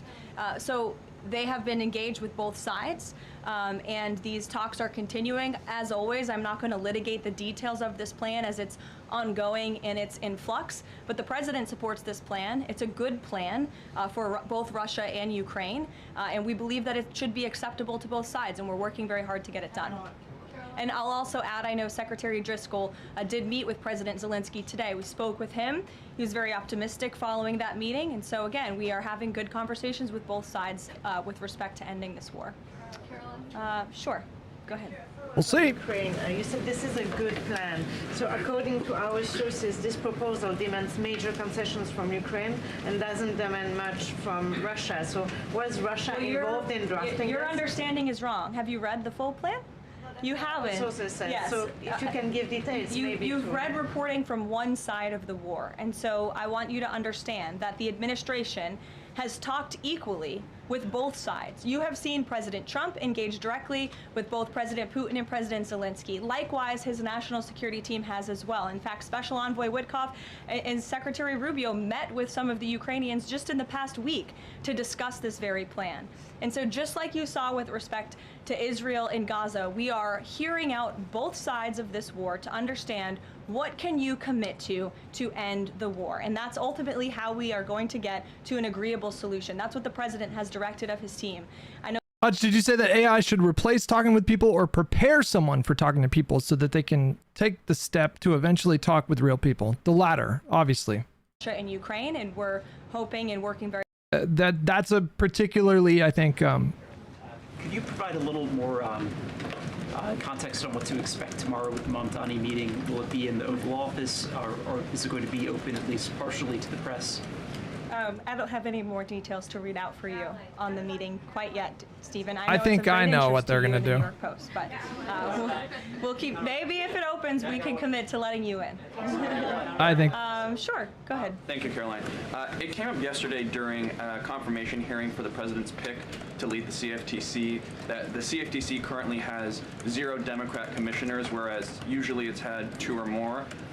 Does the president plan to appoint Democrats to financial regulators like the CFTC and SEC, or does the president feel that there shouldn't be Democrat leadership at those agencies consistent with the administration's move earlier this year to remove Democrats from the FTC and other agencies? I'm going to be completely honest. I haven't spoken to the president about the CFTC in quite some time, but I'm happy to check in with our presidential personnel office and see if there's any updates that we can provide you there. Sure. Thank you, Caroline. Last week on Fox News, President Trump said that we've had a lot of problems with the French. How would you describe the current relationship between France and the U.S.? Look, the relationship remains very strong. President Trump speaks quite frequently with Emmanuel Macron. I think they have a good working relationship. But the president is not shy to point out when he has disagreements with world leaders as well. And he's done that with respect to Mr. Macron as well. Deanna, go ahead. Caroline, there are reports that Qatar is acting as a mediator in the Ukraine peace process. Can you confirm that, and why did the president choose that country? I'm not going to get into further details other than what I previously shared, which I think was quite a bit of information. Brian? Thank you, Caroline. Two questions. We were talking about earlier in this briefing about the president's orders. You were going back and forth about what the ad said, what it didn't say. My first question is... The ad? The advertisement that the Senate Democrats were featured in. So my first question is... no matter what the order is, it could be to any administration official, military or otherwise, no matter if legal experts might think it's illegal, does the president expect those cabinet members, administration officials to go ahead with those orders regardless of any outside thinking or experts? The president expects his cabinet officials in the administration to follow the law and to demand accountability and hold people accountable for their dangerous rhetoric. And I would just add that if this were Republican members of Congress who were encouraging members of the military and members of our United States government to defy orders from the president and from the chain of command, this entire room would be up in arms. But instead, it is the other way around, and I think that's quite telling. I'm going to let you all go because the president, excuse me, I appreciate the encouragement this morning, but this afternoon. But President Trump is about to meet in minutes with Israeli hostages who this administration freed, and so I'm going to go up to that meeting. All right. Boxtrapper, you asked me if I was suggesting that AI replace human interactions or help them prepare for human interactions, and it's the latter. Okay, so here's the thing that you thought I forgot. First of all, we do need to recognize, I think it's important to have respect for your enemies, and not in a sense of I mean respect their abilities, and she is just really good at just the spin. The spin I think is fucking ridiculous, just to be absolutely clear. But I think it's pretty obvious that she has work ethic, because I rarely see her thrown off guard. That tells me that she does a lot of prep for every possible question that she thinks she's going to get. And so I've said it before, but I think she's been his best secretary. And I mean, when I say best, I mean for his purposes. She's a shameless liar, totally unscrupulous, and she's destroying this country. But she's effective in that role for Trump, is what I mean. Okay. I'm going to give you a situation, and you're going to tell me, is this good or bad? Is this dystopian or is this cool? Okay. 65-year-old man, very old-fashioned, very antiquated views of masculinity, was taught at a very young age that men don't express their emotions in the same way that women do, or at all. And this person loses their wife. Let's say they were married for many years and then their wife dies. And this man is overcome with grief and has no real understanding of how to express those emotions or experience catharsis, and is experiencing intense distress in their lives because they don't know how to cope with the grief. and they're kind of like stuck, right? And this man is also very apprehensive of therapy. They think that therapy is for pussies. They think that guys don't go to therapy. And so they're just in it and they're kind of stuck and they're very irritable, they're very angry.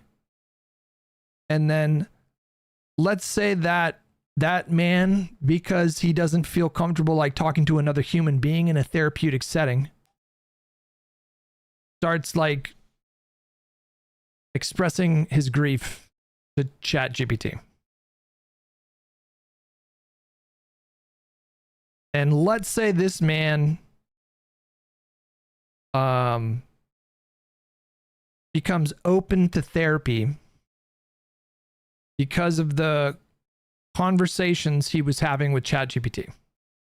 Let's say this man actually experienced a bit of relief from the intense distress that has emerged because of their grief. Hold on, I think I'm getting a call from the AC person. Hello?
Okay.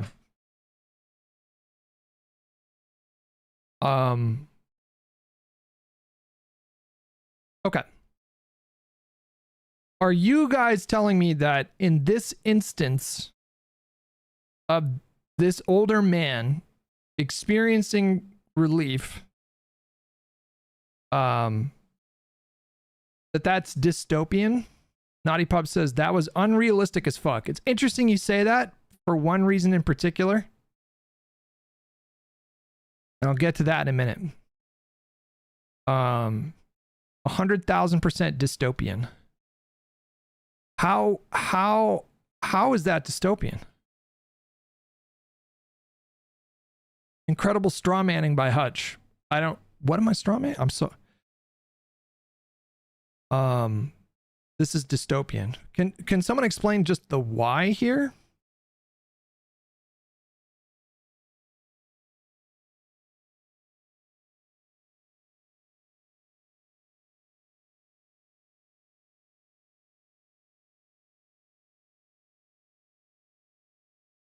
No, you're bringing up something unrelated, Sherry. That's a separate conversation.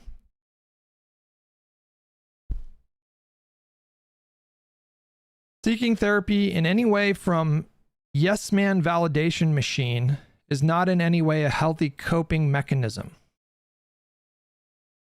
A yes man validation machine? I don't know what that means. That's not what I'm talking about. I'm not asking for a yes man validation machine. Therapy isn't about being told that you're right. I didn't say anything about this model. I didn't say that the model is just telling you everything that you want to hear. Let's say that there's a hypothetical model and it's directing this old man who's dealing with the grief in a similar kind of way that you might get from a wise friend or a therapist or a family member. You are assuming the AI isn't trash.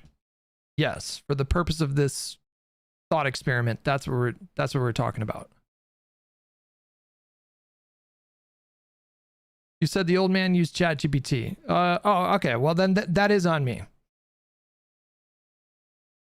Let's broaden it and just say this is a hypothetical model, and it's not just like a yes man machine. Like, it is giving good kind of feedback about the grief in a way that is similar to what that person might hear from a human being.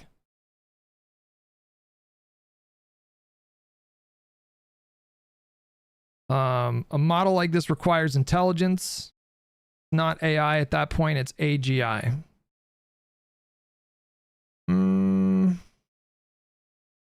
Chicken Marsala, thanks so much for 5 months. Girthworm Jim with 65 months. Birdman Condor with 70 months. Swanee Bird with $5. If anybody wants an under, I think I already got you for that. The reason why I think it's interesting that Naughty Pup said what she said was because I know, like, I'm referring to somebody that I know. It's actually not a hypothetical. I'm referring to somebody that I know. Somebody relayed an experience where they were going through grief and it was keeping them up at night. And they started talking about their grief to, I think, ChatGPT. And then this person, spoke up in a public setting. Like,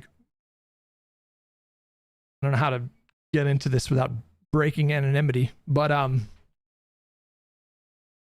I heard someone tell a story and they described relief. They described getting relief from that.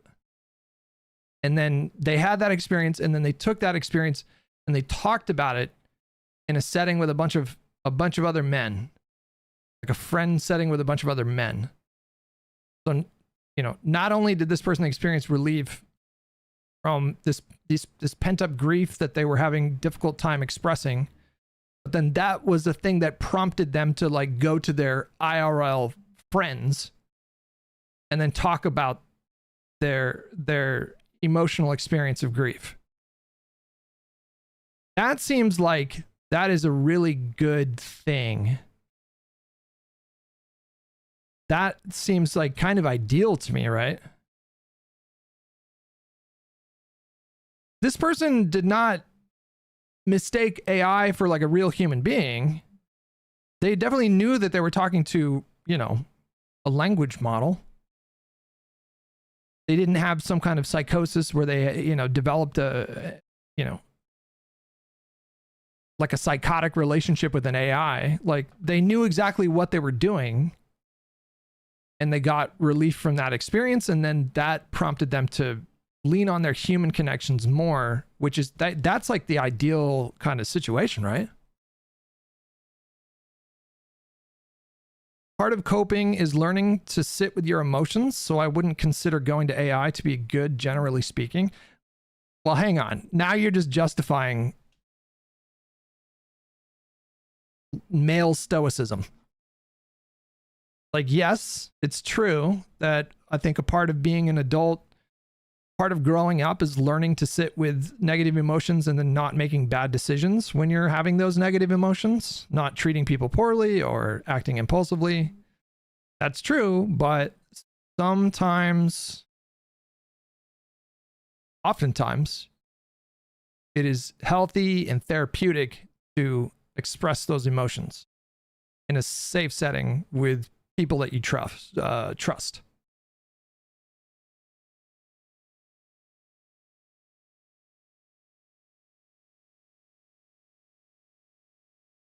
I don't understand how that is dystopian. That kind of blows my mind that some people would call that dystopian. I've never used AI for therapy, but it's been great at helping me discover new spices and recipes for cooking, and also as a video game walkthrough guide. The latter, oh yeah. 100%. That's been like 20% of my use for ChatGPT is looking up like, how do you do this mission? That's what AI should be used for. But I don't understand the limitations that you're putting on it. Like the artificial limitations that you're putting on it. It should only be used as an information aggregate. That doesn't seem. But in the same way, like, I don't know, like, are we not talking about similar things? Like, I know, work with me on this one because it's going to sound a little crazy, but at the end of the day, it's about problem solving. And so if you ask ChatGPT, like, how do I do this one mission in Cyberpunk? I can't seem to figure out how to prompt it to go to the next stage or whatever. And like, how do I deal with grief? Like, why would it be only good in this case, but not in this case? That doesn't really... It's just aggregating information for what is generally recommended to help people process grief. Like, you can find that information if you Google it. Like, would it be dystopian in your mind if somebody was, if this 65-year-old man was grieving and having a difficult time processing that grief, and then they just Googled, you know, like, what do people do to process grief? Like, what is the fundamental difference between that and pulling up ChatGPT and saying, you know, I lost my wife last week, can't sleep, can't eat. What do you recommend? Like, what is the difference between these things? Touch, the same way ChatGPT will hallucinate a way for you to complete a mission in Cyberpunk, it will also hallucinate a way for you to work on your grief. I'm assuming, and I think you guys should too, I'm assuming that the technology will evolve and get to a point where it is just generally, you know, correct about stuff. I'm assuming that the hallucinations will substantially reduce over time.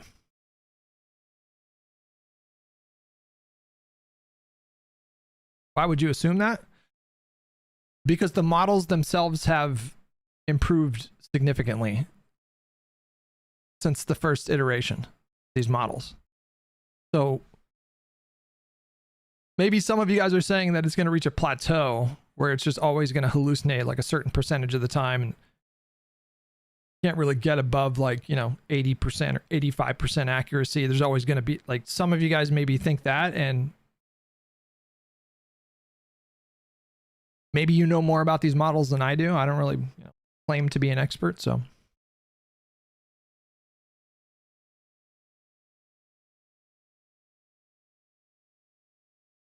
It is dystopian because normal social interactions have become a lot less common. So much that people who are grieving need to talk to a chatbot instead of another human being. Isn't that more of a critique about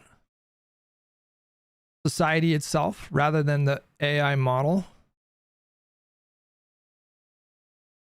Like, if there's a demand for that kind of application, then that human is responding to their environment. Therefore, the criticism would be about like how we're doing society these days, rather than the thing that is potentially alleviating a problem that stems from that dynamic.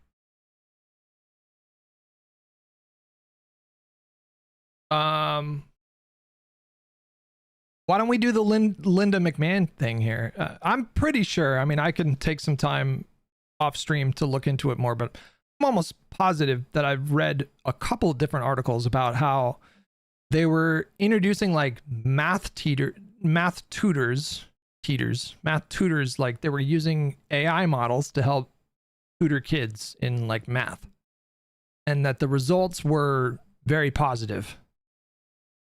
The test scores went up and the kids were demonstrating more academic proficiency in those subjects. Is that dystopian or is that good? I'm not asking about, like, I'm not conflating tutoring and therapy. You guys, the impression that I got from a lot of you guys was that you were not saying that it was just AI therapy that was bad. A lot of people seem to think that just AI is bad. I'm not conflating. I'm positive. Don't gaslight me. I swear to God. YouTube chat, I need you guys to make me feel sane right now. They're gaslighting me again. Twitch chat is fucking gaslighting me again right now.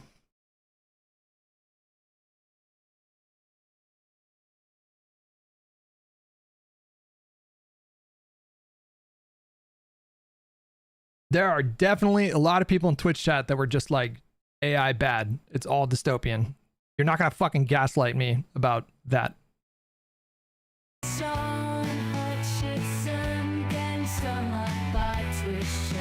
A tale as old as time. We were due for a AI debate. I'm glad we had that debate. Man, there's so many videos that I want to watch, and I don't even know where to begin. The Sam Harris on trigonometry one, I definitely want to watch some of that. Definitely want to watch Tucker Carlson talk to Nikki Haley's little Groiper son. Let's do the Sam Harris thing. I think he deserves. It is a 2-hour video, so hold on. Let me see. What are the topics? What makes Hunter Biden laptop? Trump's second term so far. Conversation around third term. Assassination of Charlie Kirk. Let's start with the assassination of Charlie Kirk. Moving forward, the Charlie Kirk assassination was obviously something that left an imprint in all of our minds. It was profoundly shocking. W Tomatoes with 35 months. Did I already get you for that? Thank you so much, buddy. Ace with $10. One big problem is that feminists have conditioned large part of society, not all of it though, into believing that if men don't emote like women, they have a problem.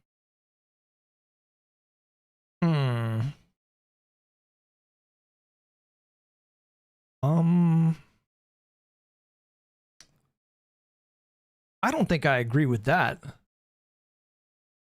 In a very...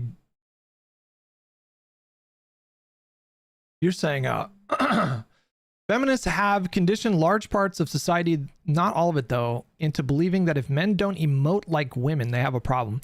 I don't think feminism was about trying to get men to emote and express emotions exactly like women. I think that the problem for men, and this has been a problem for a really long time, is that any kind of expression of essentially like vulnerability is considered weakness.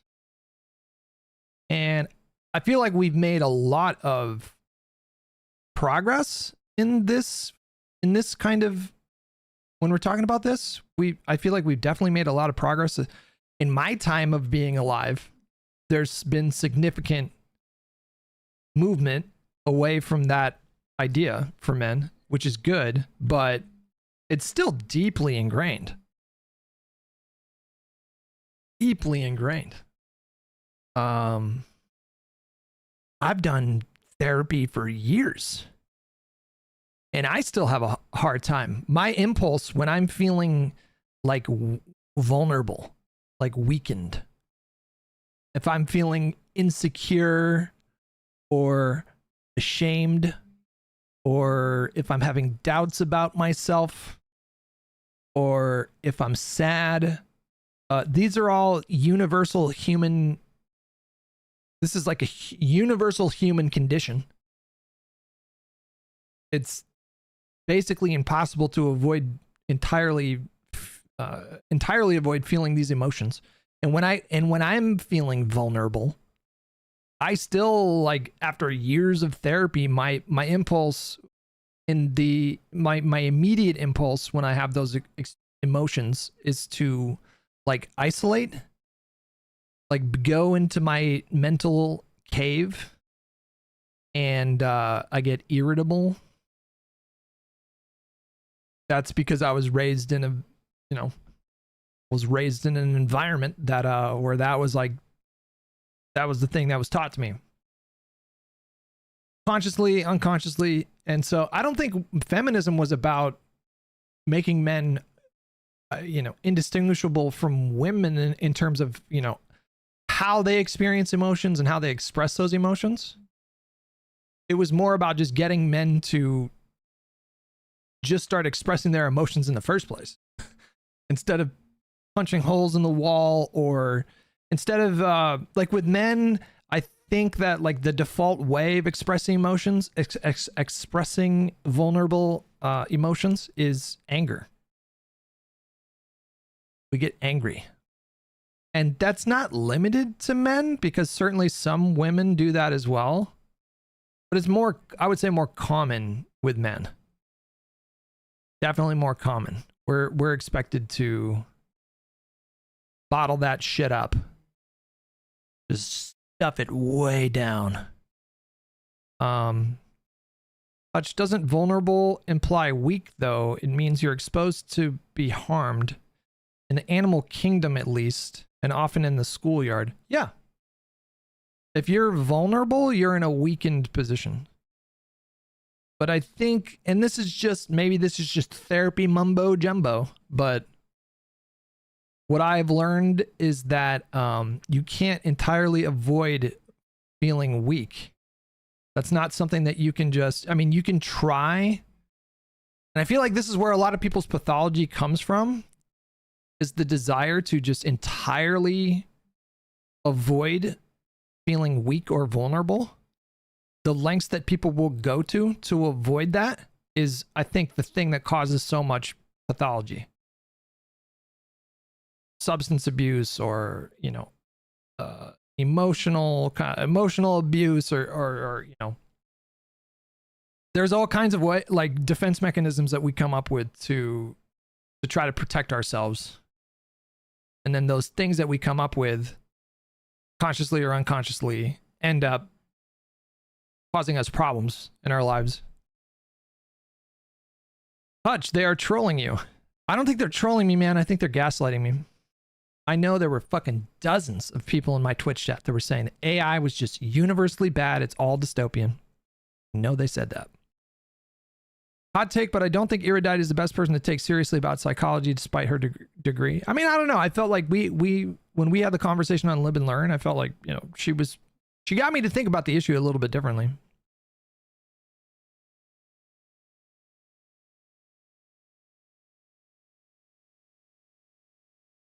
In response to, I'm out of vape juice. In response to those kinds of emotions, I just protect my ego a lot. Then I reflect on my own time. Too often change happens because I'm forced to adapt to an outside influence. Yeah. Dosvidani with $5. I stave off feelings of weakness by eating a bowl of nails for breakfast every morning without any milk. That doesn't seem great.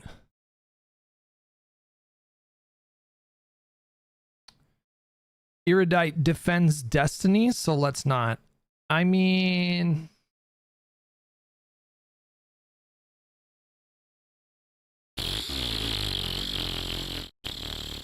don't know if she's ever defended him about like that stuff.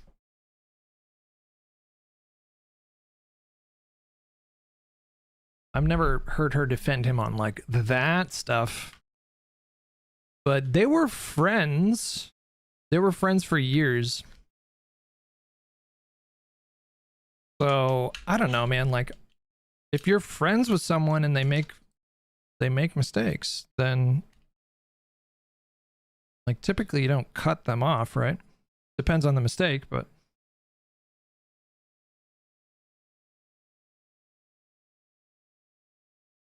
burnt coils be gross. They do. Tastes like shit. Show Hutch with hair having in-person talk therapy with an AI chatbot, Android beepy robot. Atreyu, I did see that. Yeah, I did see that. All right, let's get into the Sam Harris. This is him on the Trigonometry podcast. This guy, don't love their takes. I want to be honest with you. I really don't love their takes. Make some very interesting comments criticizing the rights and the rights response to the Charlie Kirk assassination. So why didn't you guys tell me that the volume was so low? I had the volume way down. Nobody said anything. It should be so much louder now. Why don't we just go through it? You say what you thought, and then let's get into it. Sure. Well, I was just starting my tour.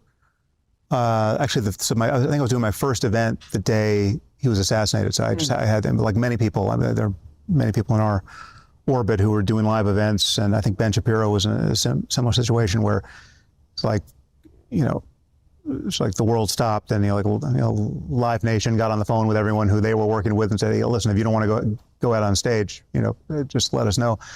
But so it's just,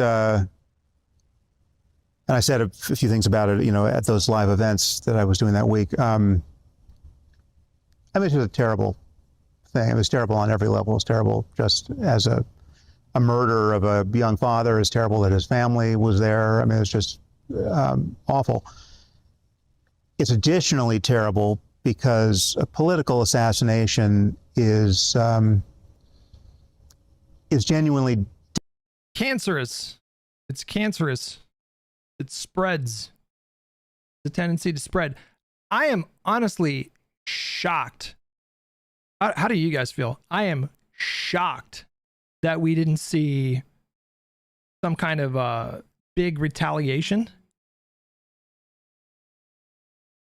Some kind of retaliatory act of political violence. I am shocked. I was so sure we were going to see something in the first 2 weeks. Now, I still think there's a very decent chance that there's going to be some act of political violence in the future, and the seeds of that act will have been planted when Kirk was assassinated. So there's still plenty of time for something like that to happen. But I was shocked, very shocked. I couldn't believe, speaking of Destiny, I couldn't believe he did a in-person event within a week, right? Was it the next day? I wouldn't have done that.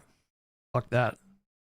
Dangerous because we are so combustible as a society. And the fact that we're this combustible, a lot of the onus goes to both sides, but I would put most of the onus, as will not surprise you, on the president and his cult. Right? And that's a little too fast. I would say that the response to the assassination was highly asymmetrical in ways that don't make Trump and Trumpism look good. I mean, I thought, so for instance, all the people right of center were watching those awful videos of Gen Z maniacs celebrate Kirk's murder. And obviously all those people are dangerous morons on some level. And many of them are, just obviously mentally ill too. I mean, these are not, it was not the cream of the crop of the woke intelligentsia. Just the sheer number of facial piercings you saw in those videos could have told you something. Whoa. Cool it, boss. But what you didn't have left of center were prominent people with big platforms, prominent media figures or, to say nothing of political figures like, from Obama on down, say anything but this was horrible and we should never let it come to this in American politics, right? Really, the worst that you saw from any mainstream left of center pundit or politician was a pushback against the idea that Charlie Kirk should be lionized. And then the right took that as celebrating his death. But there's a difference between these things. There's a really profound difference between saying Charlie Kirk got what was coming, or there's a difference between saying that and, you know, look, it's awful that he was killed. I don't co-sign that, but let's not pretend that what he represented and the message that he was putting out into the world wasn't, you know, hateful. That was, and, you know, that's valid, I think. Depends on how you say it. Depends on how you say it. But there's a valid way, certainly, to say something like that. And then the right just lost their minds. Like, I don't know why they thought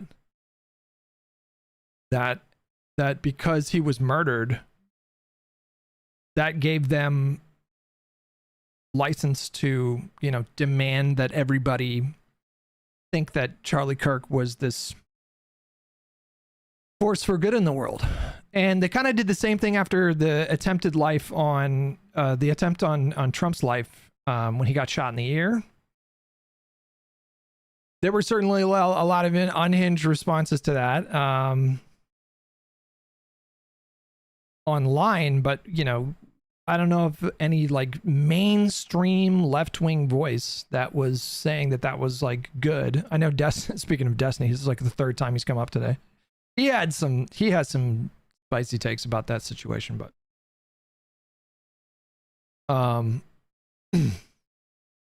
but they kind of did the same thing. Like that all of a sudden they thought that we were gonna change our tune about Trump. We were gonna stop sounding the alarm about how dangerous he is, about how he does represent, in my opinion, a fascist threat. They thought we were just gonna, like, we should have just been expected to abandon all that because some lunatic took a shot at him. And it just seems like emotional blackmail. It's kind of like a teenager logic.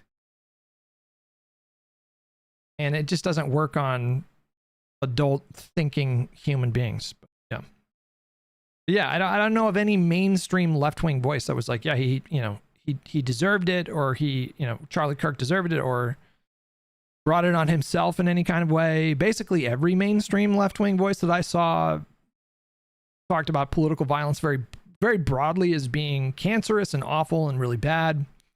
There's no party left of center, a real party for political assassination. And yet right of center, very prominent people, from the president and Elon on down, treated it like the first shot fired in the Civil War. Totally irresponsible, totally dishonest. I mean, these people were arsonists pretending to be firefighters. I mean, Elon jumped on X within minutes before Kirk was declared dead, certainly before his killer was caught, and said the left is the party of murder. Elon has been consistently, for at least a few years now, just one of the most unhinged voices, which is really something because he's the richest man in the world and he owns a social media platform. And that seems bad. Like somebody that unhinged literally owns one of the biggest social media platforms in the world. That's problematic. Daz Vidani with $10. I mean, the right proceeded to dox anyone that spoke poorly about Kirk at any point for a month. But yeah, no shootings. I think the vagueness of the shooter's background helped blunt reactions. I don't think it was vague in their minds. I think in their minds, he was like a radical trans activist. I could be overgeneralizing a bit there. Right, and then I think some hours later he said, if they won't leave us in peace, there's nothing to do but fight or die. Right, I mean, to 225 million people, right? So to have the richest guy in the world on the most politically important social media platform in the world say this sort of thing is just, it's beyond reckless. I mean, it's just so sick. It's also cowardly because he's not going to go out there with a fucking gun and start taking shots. Like, it's so cowardly when you think about it. It's so profoundly cowardly for him to type that stuff out, basically goading his followers into doing violence. when he's not going to risk anything. He's not going to risk his personal security or his liberty.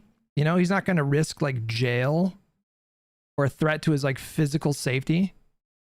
He's not going to take any of that risk. He's just trying to goad his followers into do it. It's so fucking cowardly. Sociopathic. It's just he is just flinging matches into a landscape that has been just soaked in gasoline.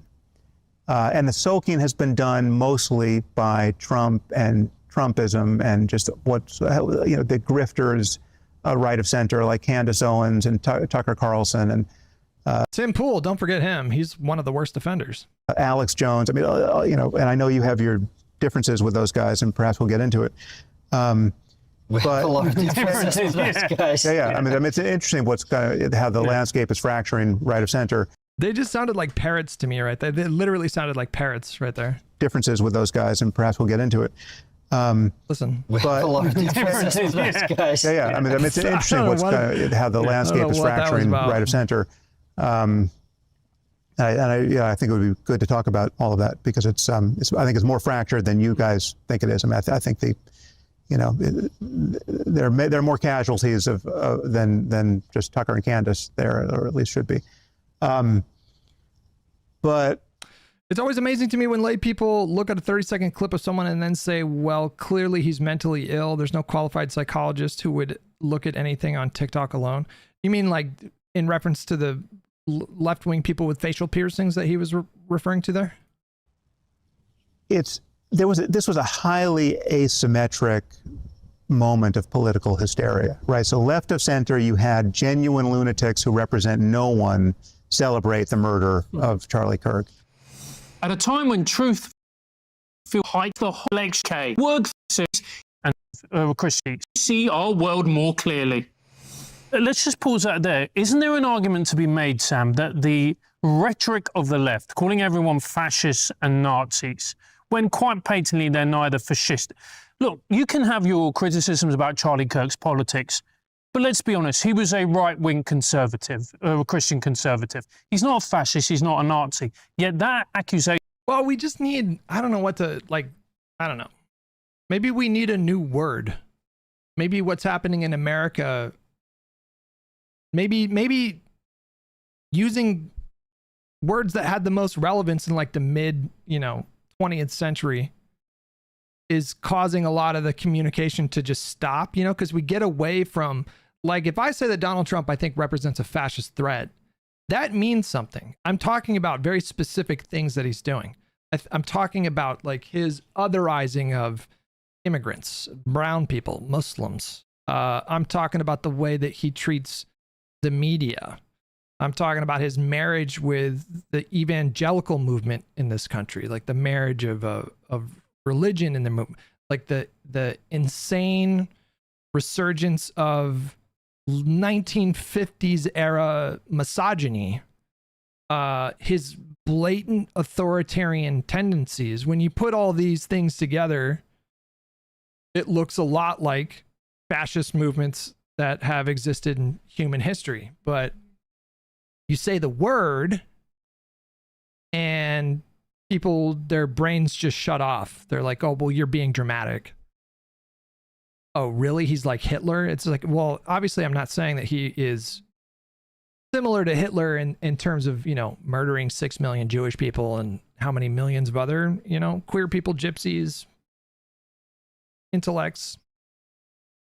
That's not what I'm talking about. I'm talking about like the underpinnings of his political movement. So I don't know, like maybe we need a new word to figure out a way to have these conversations, because if you break it down like bit by bit in the way that I just did, for example, and you talk about the characteristics of previous fascist movements and then what Donald Trump's movement exhibits themselves, pretty hard to argue against the observations that I'm making. Everyone can see the way he talks about immigrants and the media and like even scientists. Everyone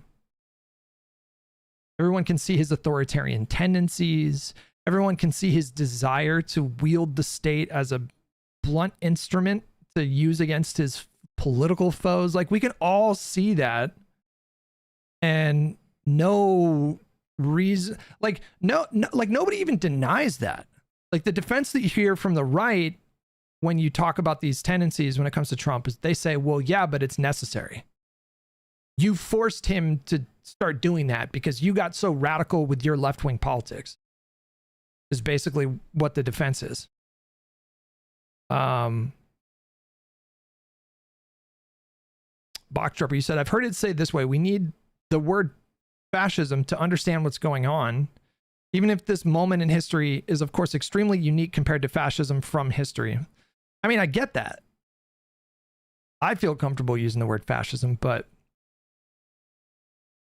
the conversation ends up getting derailed when you use that word. So I don't know if it's better to just find a different word, or I don't really know, but had been made time and time again, not only against Kirk, but also people of that particular branch of politics. Doesn't that incentivize these type of murders, this type of violence? Well, it's more complicated than that, because so Trump is not Hitler. I've never said he was. We're not living in Weimar Germany now in America, but he is a genuine wannabe authoritarian doing many authoritarian things and many fascist things, you know, but I don't think he's driven by I don't think Trump is driven by, and maybe this is why, maybe I shouldn't call him a fascist. I don't know, but maybe I should say he acts like a fascist, because I don't think he's driven by nationalism. I don't think he's driven by a hatred of immigrants. I don't think he's driven by any of that stuff. I think he's driven by power and ego. Benton, are you trolling me here? Oh, I've seen this clip. We know. Everybody's seen this. Everybody's seen this. Hold on. What does a fascist mean? A fascist mean? It means you are a far right authorization ultra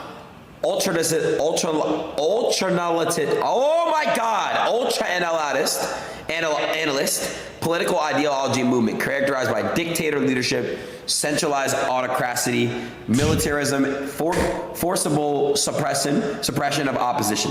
So I don't know what that means, right? I swear to God, I don't know what the fuck a fascism is. I don't know what the fuck that is. Benito Mussolini and Giovanni Gentile and Jason Stanley. Like, who the fuck are these people, bro? Never heard of my fucking life. What is an example of a fascist? Yo! Oh my God, bro. Ace of $10. I think celebrating Kirk's unaliving played a bigger role in why Sam called those TikTokers mentally ill. And calling Trump an autocrat would be better than calling him a fascist. I mean, but I mean, like, it goes beyond autocracy. It goes beyond authoritarianism. Like, fascism has more elements, and Trump's behavior fits those elements. He displays the same elements in his movement. But I don't think that Trump is driven by, like Hitler, I think he really was driven by intense anti-Semitism and ultra nationalism. Mussolini was for sure driven by ultra nationalism and all that. Trump, I think, is just like, it's for him, it's just about the power. That's it. I don't think he gives two fucks about immigrants. Do you think he gives it? Do you think he hates immigrants? I don't think he, like, well, hang on. I think he capitalizes off of other people's hatred of immigrants, but that guy does not feel, you know, he wouldn't hesitate to hire 200 Guatemalans to work at a Mar-a-Lago, you know.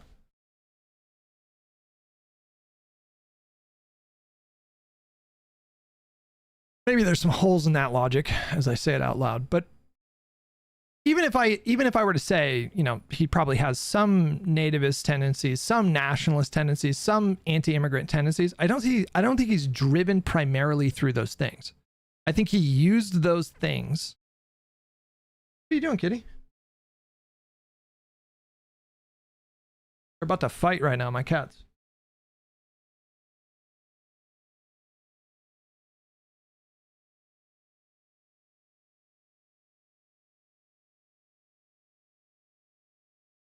Those cats fucking hate each other. It's so insane. They hate each other.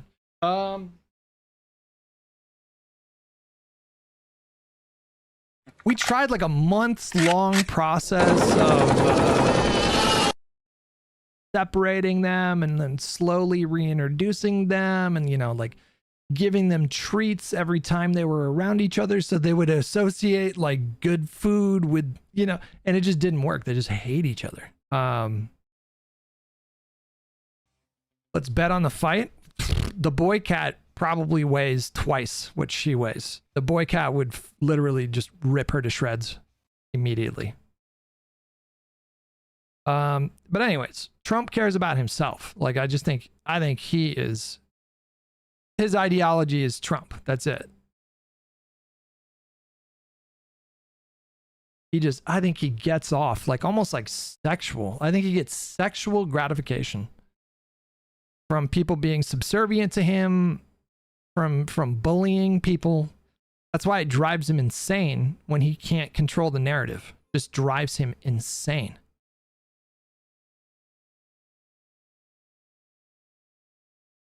That's kind of crazy that Mamdani's going to the White House tomorrow. That's kind of nuts. Somebody in the chat pointed it out before I could say it, and I don't remember who said it, but I think they're going to try to Zelensky him. They're going to try to find a way to humiliate him. They're going to do like a press conference or like a press gaggle. Why would he go? I don't know. For me, I'm like, damn, okay, that's kind of alpha. Like, I feel like Mamdani might be a killer. Or it's just hubris. We'll find out. We'll find out, because that would not be a great way to start your mayorship. Before you've even been sworn in to be, if he gets like humiliated by Trump and he's just not equipped to handle that moment, that's not going to be good for him politically. Or he's pulling a Daniel L from SF to hold off an ICE CPB invasion. I don't understand that. Osvidania said, Mustache Man wrote, the start of World War I was the happiest day of his life. That's how nationalistic he was. Trump doesn't have that ideology in him. True. Yeah, I agree with that. Yeah. Did you see lefties getting mad at Zoran and AOC for not wanting to primary Jeffries right now? I did see that. Yeah, I did see that. Just goes to show you there's like, it goes to show you that they don't like, you know, obviously AOC and Mamdani's political instincts, I think, are correct. I think now is probably the worst time to do some kind of like a intra-party civil war. Especially after we had such a strong performance electorally a couple weeks ago. To try to start like a primary process to unseat Jeffries seems pretty dumb. He is miles ahead of Trump. He'll have an answer for anything that is thrown at him. Not even a huge supporter of a lot of his policies, but he's such a good politician. He does seem to have good political instincts, I'll tell you that. And I kind of respect it. It feels like, damn. It could be super alpha for Mamdani to walk into the White House and to just like walk right into the lion's den like that. That could be, it's one of two things. It's either sheer hubris and stupidity, or it's like, damn, he's a fucking killer. And I guess we'll find out. But James Raywald crashed out on Zoran for rehiring Adams police commissioner. That was another video that I wanted to watch as well, because I think Mehdi Hassan interviewed Mamdani and pressed him a bit on that. Is there a video on Zateo for that? Hold on. 9 days ago. No. Where's the interview? Mehdi Hassan interviewed Mamdani. Damaging our democracy with both hands every chance he gets, right? So I don't know, and we're just you're now asking me what I think about the prospect of him running for a third term in just overt defiance of the 22nd Amendment, right? On that particular topic. You said that as mayor, you'd be keeping on NYPD Commissioner Jessica Tisch. Many of your critics on the left say that keeping Tisch would be a continuation of the status quo here in New York City. She's against bail reform. She's spoken out against pro-Palestine protesters. She's even worked in the intelligence division that constructed a surveillance system for Muslims in New York. What do you say to your supporters who are a little bit disillusioned on this one appointment and say, come on, Zoran, why would you keep her on? Because he can't afford to do that. Politically, he can't afford to do that. He can't afford to be seen as going to war with the police. He's trying to distance himself from his like defund rhetoric from a few years ago. And if he tries to go to war with the police in New York City, I don't think he would win that fight. I do not think he would win that fight. He would be, I think, that would be just so perilous for him. Maybe he can kind of play chess and bide his time, and maybe he's planning something, you know, something a little bit more shrewd, a little bit more subtle, like down the line. But if he, you know, like part of his job right now, I feel like is dispelling the notion that he is this like insane radical.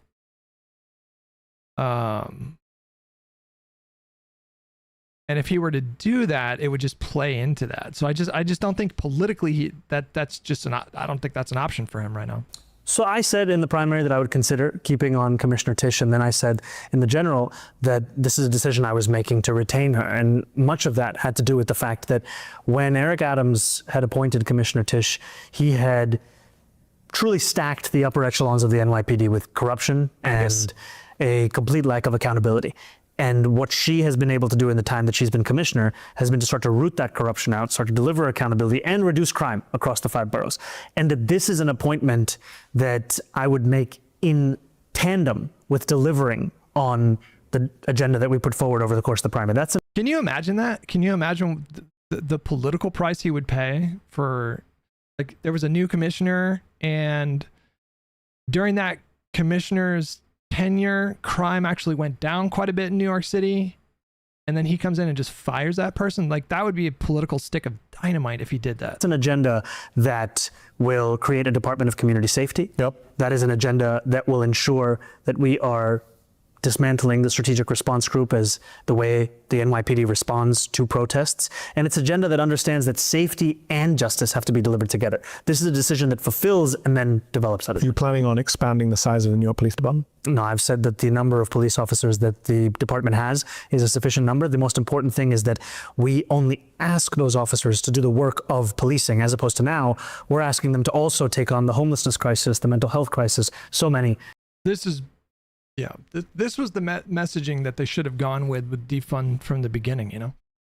You should have flipped it and been like, we actually want to help police by, you know, not having them respond to so many things. Daz Vidani with $5.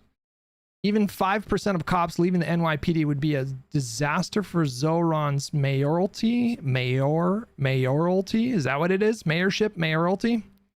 Contrary to what DSA believes, New Yorkers like the NYPD on average. True. That's one of those like narrative shattering things. Southern Groove, what's up, man? Don Lemon just posted some bombers are headed to South America. I don't know what that means. Different examples of the failures of the social safety net. That's going to be the focus of the Department of Community Safety. Just on Commissioner Tisch, according to the New York Daily News, she received Cops leaving NYPD to find $400K salaries. Wait, hold on.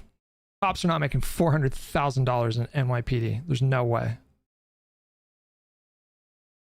What is the median salary for a cop in New York City? There's no way it's that high. NYPD describes starting salary of $60,000 for police officer candidates and says about after 5.5 years of service, they can reach $126,000. You can bump that up a bit with like overtime stuff. My dad did a lot of overtime because he spoke Spanish. So they would call him in, you know, like once every couple weeks to go down and translate. Which is kind of crazy that they didn't have more Spanish speaking cops. But you can get a little bit more with overtime, but it's not going to be anywhere close to $400,000. I don't know, but SFPD cops easily make $200K. I don't even think that's true. I think probably Oakland cops make more than SFPD.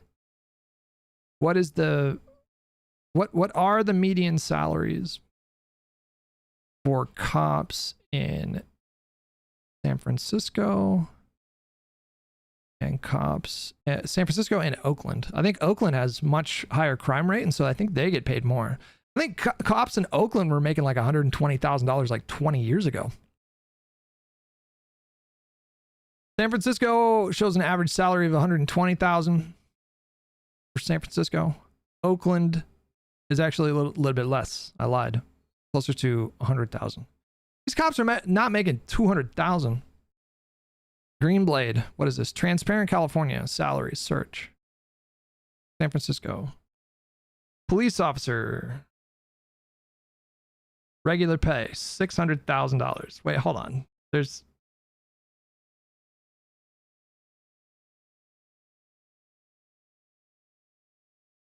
Total pay, other pay, overtime pay, regular pay.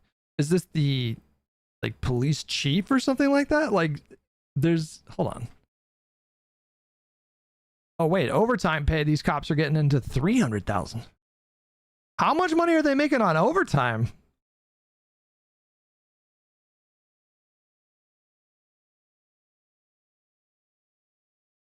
There's no way these numbers are right. Hang on. What is this website? transparentcalifornia.com/salaries. I'm seeing some guy here. He made $160,000 from his regular salary and then $270,000 on top of that in overtime. What?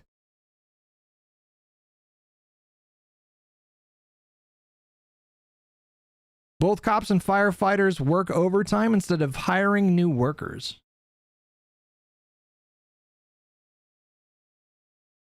Are chat, are these numbers real?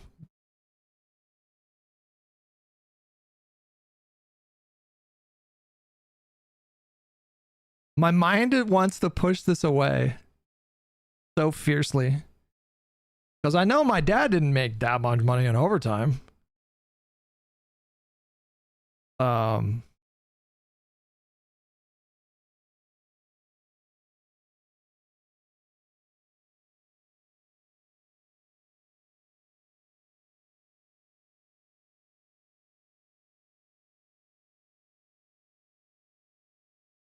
Like, is this normal? One recent report shows that the median overtime pay for SFPD officers more than doubled from about $32,000 to $67,000.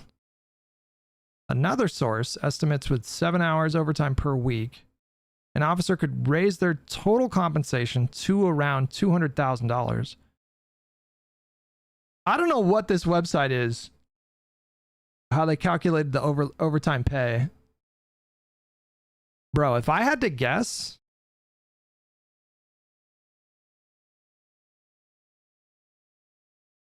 they're also adding benefits? $52,000 in benefits? I mean, like the pension and your health insurance and everything?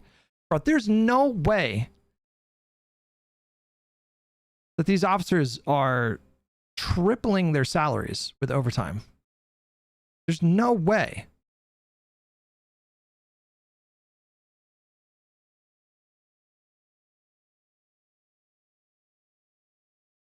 Let me just Google search this.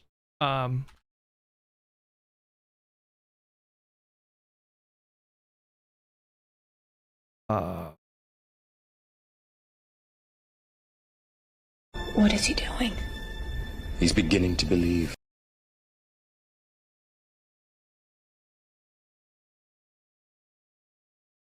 This Google search here says from bandana.com. How much do SF police officers make? They say with overtime, they make around $200,000 annually, which is approximately accounts for 7 hours of overtime per week. The top 10% of earners can exceed 288,000 per year, but that's not what this list is. I'm telling you, this list is, there's something off with this list. There's no way this is accurate.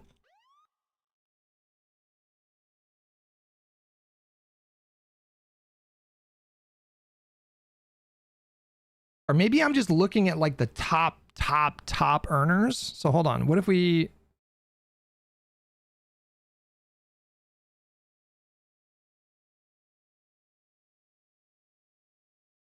I think that's what's going on here. I think we're seeing like out of the... How many officers do they have in SF? Would it be thousands? No. Maybe? I don't know. And I'm seeing like the top like 1% of the 1%, because there's just the standard kind of like salary that they're making. There's no way that it's like the median is around 400,000 a year. There's no fucking way. Cops are overpaid. I mean, I don't know. I don't know about that. Okay. Advance notice from the Trump administration about that horrific ICE raid along Canal Street last month, and that she apparently directed NYPD officers to stay away from ICE agents who were doing their jobs.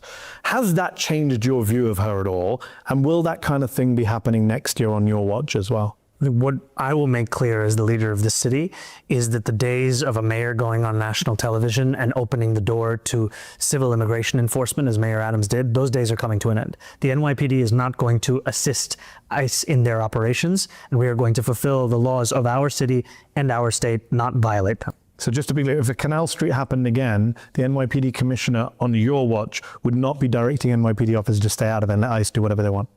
The NYPD commissioner would not be directing the NYPD to assist ICE in those operations. And I've also made clear that we should hold anyone in this same city and same state to the same set of laws, no matter who they are or what agency they're performing for.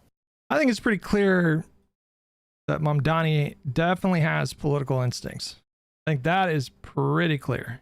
But anyway, sorry, back to the Sam Harris thing. It's not fascism. I mean, fascism is just the wrong term, right? I mean, it's just got too much, culturally specific and historically specific baggage attached to it. But authoritarian, I did not pre-watch, I promise you, is the right term, and aspiring tyrant is the right term.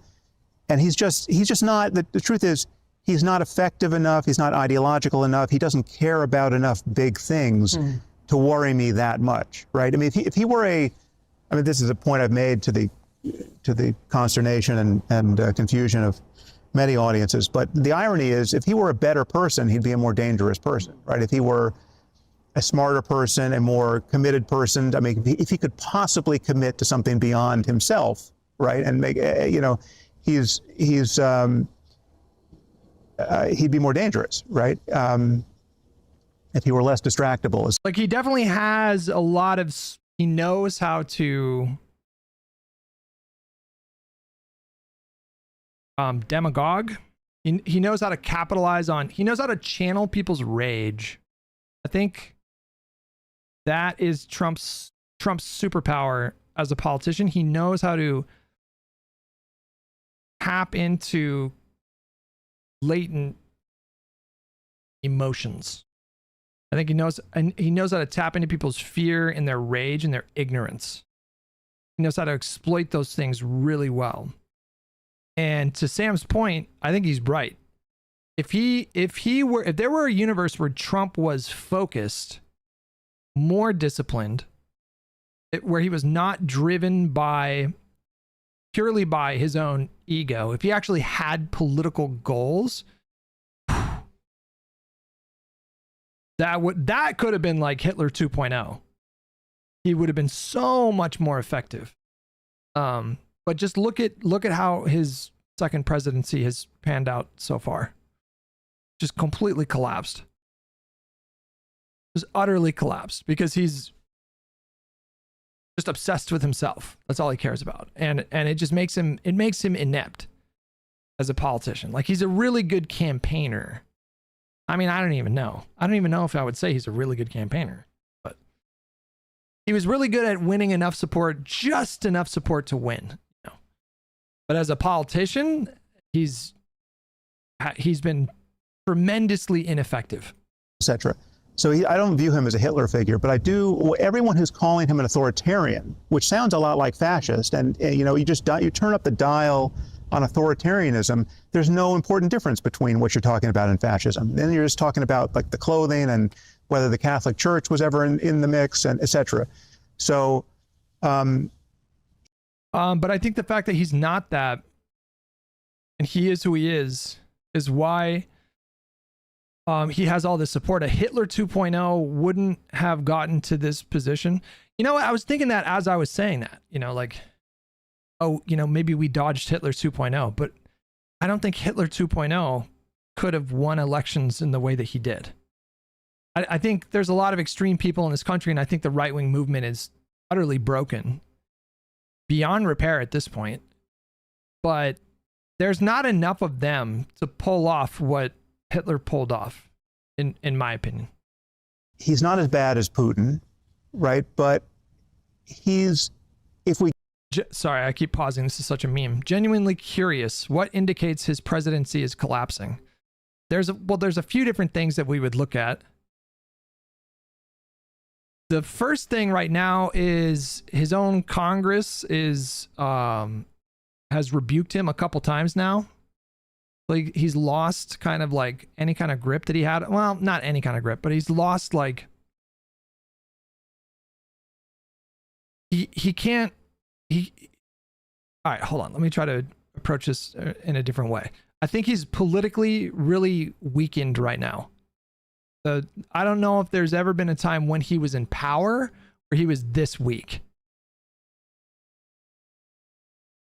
I don't even think he was this weak during the COVID stuff. Like, I think if we had an election today and it was like a generic Democrat versus Donald Trump, I think he would lose every single swing state and potentially veer into some like more light red states. His approval numbers have never been this low. He's sustained enormous like losses a couple of weeks ago in those elections. He is underwater on the economy for the first time.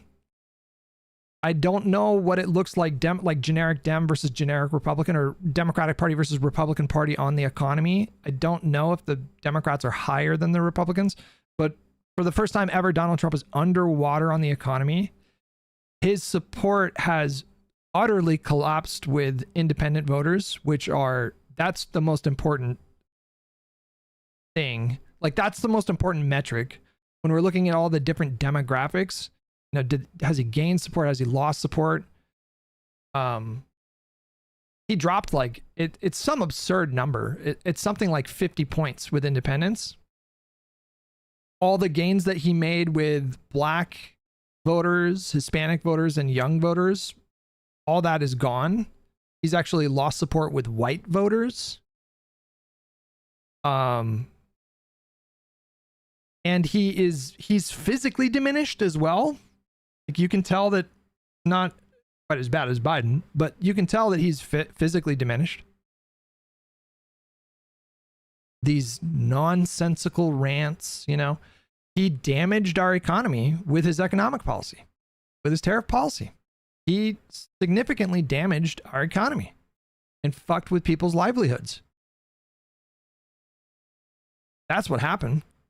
That's probably the most damaging thing that, you know, if the economy was going well, I think people would kind of look the other way when he does this crazy shit. It's a different thing altogether when you run on, I'm going to cut your energy bills in half. We're going to bring the cost of groceries down. We're going to drill, baby, drill. Everyone's going to get richer. And then the reality after the last year of this nonsense, or almost a year, is people are, you know, paying around $4,000 extra a year because of his tariffs. And it fucked with employment numbers too. So like, more people are out of jobs, and he's fucked with the unions. He's fucked with the farmers. He's fucked with like these really incredibly important bases of support for him. And like when you think about what do you think the next like 3 years look like? He's essentially already a lame duck at this point. The Republicans can see it, you know, especially after the election a couple of weeks ago, the elections, the Republican Party, I mean, his own party members in Congress, they can see where this story is headed.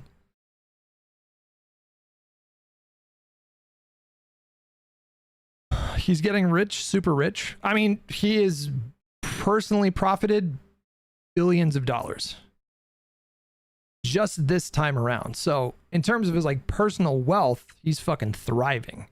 But politically, I've never seen him or the MAGA movement so weak as they are right now while he was in office.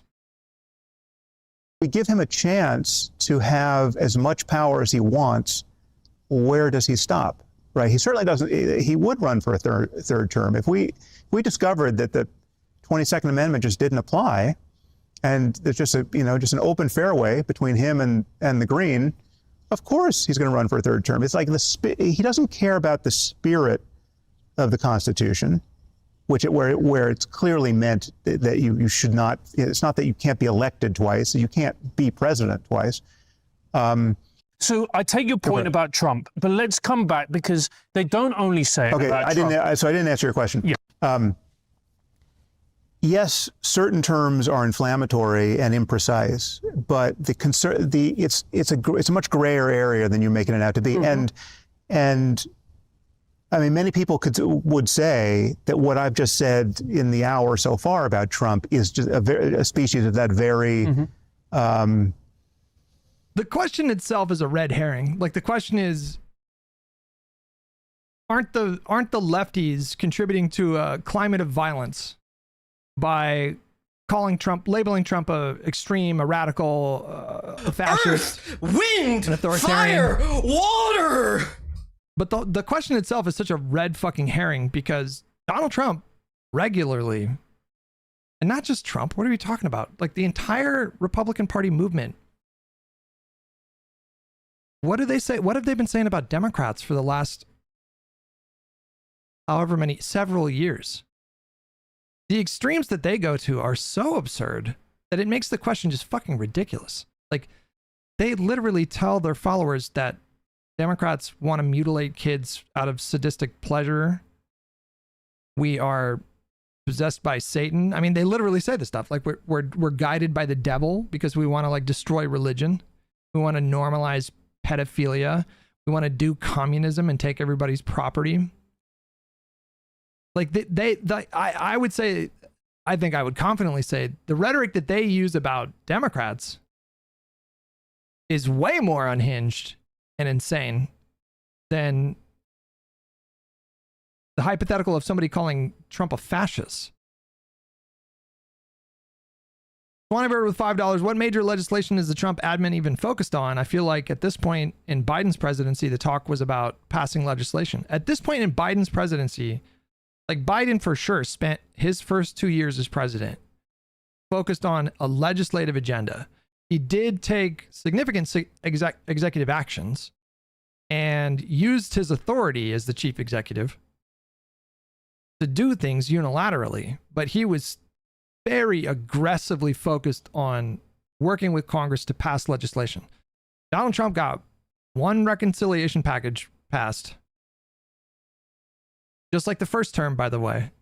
And that's it. That's it. There's really, like, what other legislation are they working on?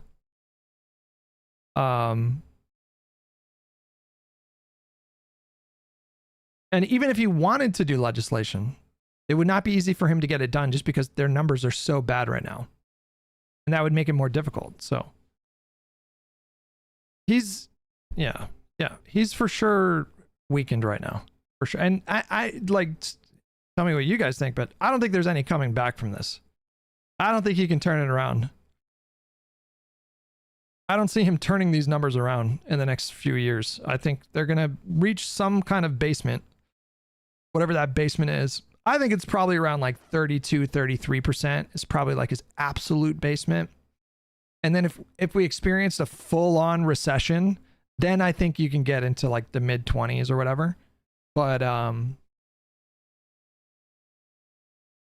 man, AP just came out with AP. Their polls have been a bit of an outlier, but there was an AP poll that came out that had them at like 30.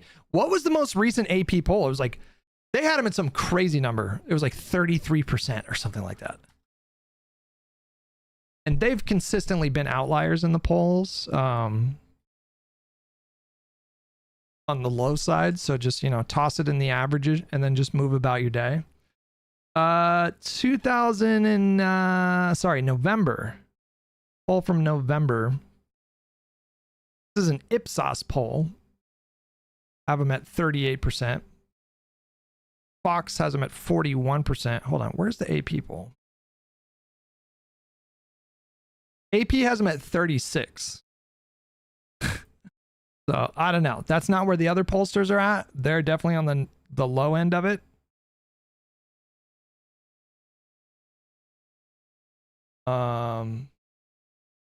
RCP average, which skews a little bit to the right, their aggregate, they have it at 42%. Most pollsters right now have him in the low 40s or high 30s. I think he could probably go down to like 32, 33% if the economy continues to somewhat struggle, like because of his tariff policies. You know, irresponsibility of condemning him to the point where, okay, any sane person is going to look at this and say, okay, we have a political emergency, and anything is warranted in resistance to this, right? I'm not saying that, but I'm saying we have a political emergency, right? And we need our institutions to function to contain the damage. But do you not think that it's really important when you criticize your political enemies? It's important to be honest. But it's also important to be accurate in the same way that you can think. I wish Sam would push them on this and be like, you guys understand that it's been a mainstream Republican line of attack to accuse Democrats very broadly of like being pedophiles that want to mutilate kids. You understand that, right? Like, you understand that it's totally normal for mainstream Republicans to accuse Democrats of being possessed by Satan. You understand this, right? Somebody's a terrible person and their politics are awful. It doesn't make them a pedophile, for instance. Yeah. Wait, are you going there? He just gave you the perfect lane. Wait, hang on. I swear to you, I did not fucking pre-watch this. To be honest. But it's also important to be accurate in the same way that you can think somebody's a terrible person and their politics are awful. It doesn't make them a pedophile, for instance. I don't even know what he's referring to. Is he referring to the Epstein files? Like, what's he talking about here? Yeah. And this kind of escalatory language, I personally think is highly dangerous. And when you live in a country... Come on, Sam, he just gave you the perfect lane. I think he's talking about Trump with Epstein stuff. I could be wrong. But the perfect response to this is like, guys, you have been accusing, not you, but Republicans have been accusing Democrats of pedophilia and normalizing pedophilia for fucking years. Like America, where you have access to guns and there's so many people with mental illnesses. Oh, you guys. Oh my God. I got to show you something. Speaking of guns. My dad wants to buy me this gun for Christmas.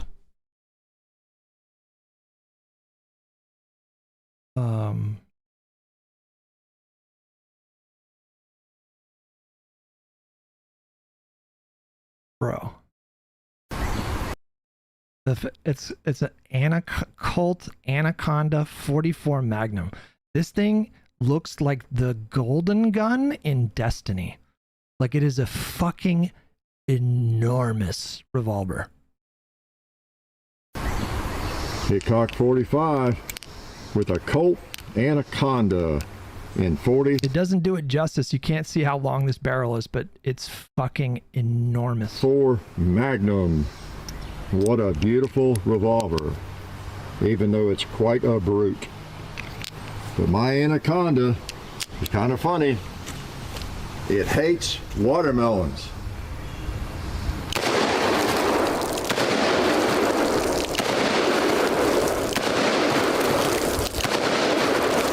See what I mean?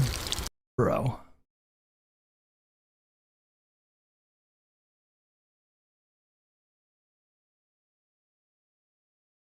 I've been joking around with him because he has one. I've been joking around with him like, hey, just give that to me. And then if you're ever in any trouble, I'll be up there in like 11 hours.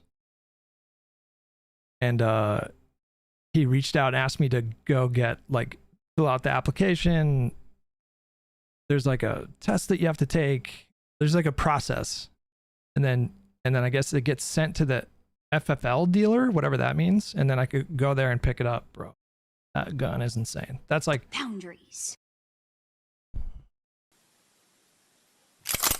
I didn't think he would.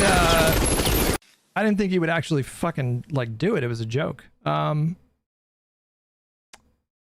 is from Truth. This is from Donald Trump's Truth Social. Hang them, George Washington Wood. Jesus Christ. I mean, that's dangerous. But nobody uses more inflammatory language less responsibly than Trump and his enablers. True. Right? I mean, you know, so again. Thank you. He finally got there. I mean, this is such an easy lane that they gave him. Elon jumped on X and basically said, our political opponents are murderers. Mm-hmm. The left is the party of murder. There is no party of murder in America, right? Trump in his address to the nation immediately after Kirk's death effectively said in so many words, not just that these Gen Z maniacs on TikTok were responsible for his death. He effectively said that his mainstream political opponents were culpable for murder, right? Which is just not true. Again, everyone from Obama on down said this is fucking horrible, right? We have to pull back from the brink here. This is not acceptable on any level. And then you had people bending over backwards to sane wash Kirk's actual politics. Ezra Klein jumps on, his opinion column at. I feel like I want to defend Ezra Klein here. Because I think his instinct was, and I could, in fact, no. In fact, I know this was his instinct. But my sense of why Ezra wrote that article that said that, Charlie Kirk was practicing politics, and that's what I aspire to do. And it was very kind of glowing. What's the word I'm looking for? Effusive? Is that the word? Effusive meaning. I think the reason why, expressing feelings of gratitude, pleasure, or approval in an unrestrained or heartfelt manner. I think the reason why Ezra Klein was so effusive in his praise of Kirk after Kirk was dead was because I think it was a moral calculation for him as much as it was a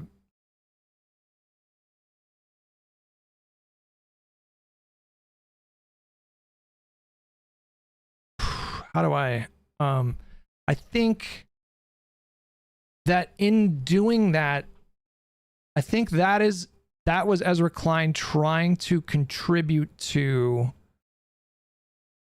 an effort to bring down the temperature. I think he was trying to get conservatives to see that, the left was not their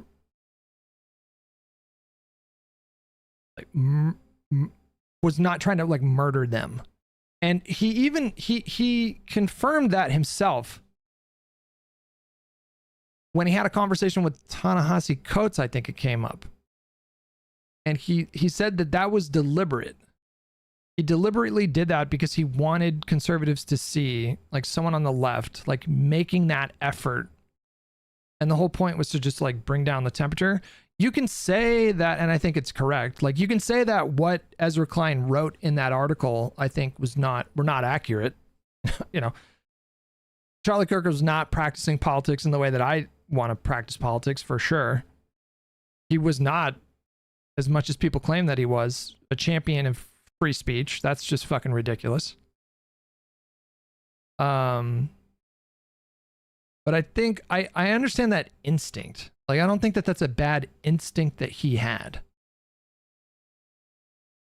Ezra said that Kirk was practicing politics in exactly the right way. Okay. I mean, like, listen, I took issue with the specific things that he said, but I'm saying the instinct for him to do that, I think that was like a deliberate, calculated effort to try to bring the temperature down, which I think is a good instinct, but you don't, I don't think you need to go quite as far as he did with that praise of Kirk. That I felt was a bit much, but I do think that that was a good instinct. Dunkarood with $25. I'm sorry, 25 months. Appreciate it, buddy. Thank you. The New York Times says Charlie Kirk was doing politics the right way, for which he got no end of shit left of center. Everyone was being sensitive. Everyone with any real platform was being sensitive. And what you had right of center were just, I mean, with the important exception of Kirk's wife, you know, during her eulogy, right, who struck a very different note. I mean, Stephen Miller's eulogy was madness. It was fascistic madness. I mean, this is right. I mean, like, Stephen Miller is a character, apart from the fact that he's Jewish, is a character. Stephen Miller gets up there and starts talking about the left. And remember what he said? He was saying crazy shit like, you build nothing, you are nothing, you have nothing. Like, it was like something out of a Star Wars speech from some imperial, you know, general or something. It was fucking nuts. Like, his speech at that, whatever that was, memorial, was bone chilling. Right out of Weimar, right? I mean, he's a lunatic in how he messages into this combustible environment. I mean, do you remember, did you watch his speech? I didn't watch his speech. Okay, you should watch his speech. It was the most insanely vituperative, just... What is vituperative? Vituperative? What the fuck are you... You don't casually throw out a word like that, Sam. We get it, you're smart, but nobody knows what that word means. Just expressive of pure hatred for everyone left of center. I mean, just, you people are nothing. We will destroy you. You have awakened a dragon. You have no idea what you... And the... Not so much from him. It's crazy. Hello, Turning Point. Hello, Patriots. Hello to our... How did this fucking dork get to the highest levels of power? This guy is a fucking dork, man. What a fucking dweeb this guy is. And he's like, you know... Who's the king in the Return of in the Two Towers? The king that's under the spell, and then he's like Wormtongue. Stephen Miller is like Wormtongue, bro. Fearless President Donald J. Trump. Remember, this is at a fucking memorial for Charlie Kirk, by the way. And hello to millions of Americans all across this land who are gathered in sadness and sorrow to mourn Charlie Kirk, but also to dedicate ourselves to finishing his mission and achieving victory in his name.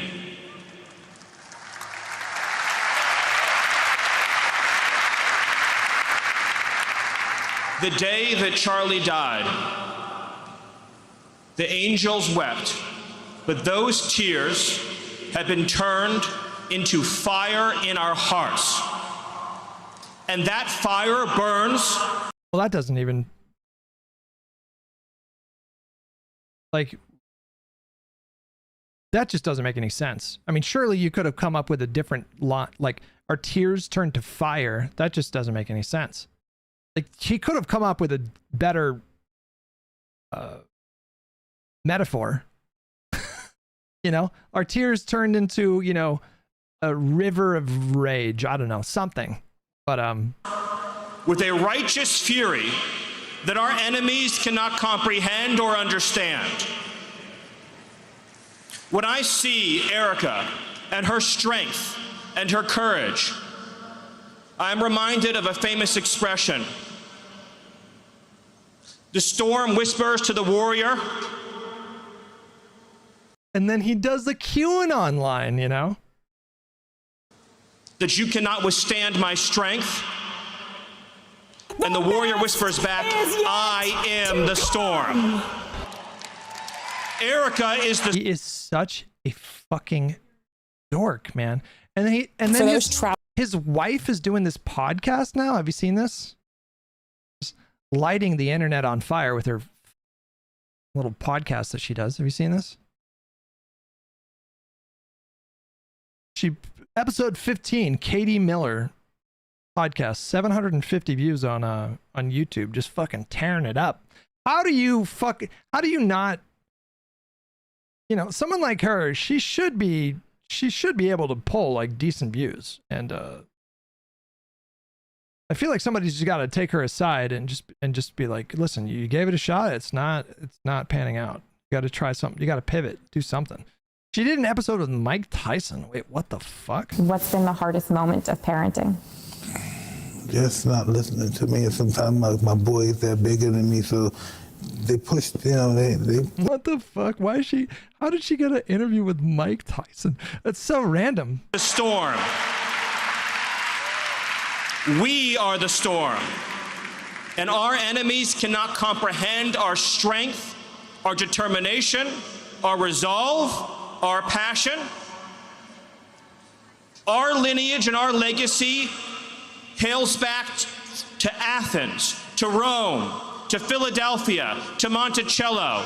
Our ancestors built the cities. They produced the art and architecture. They built the industry. Just, I mean, get rid of the dog whistle. It's just a full-on blowhorn here.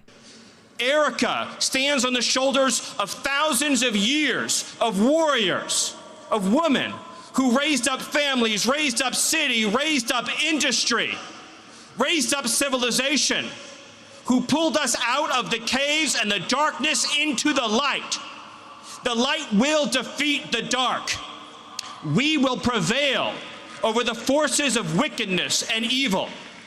They cannot imagine what they have awakened. They cannot conceive of the army that they have arisen in all of us. Because we stand for what is good, what is virtuous, what is noble.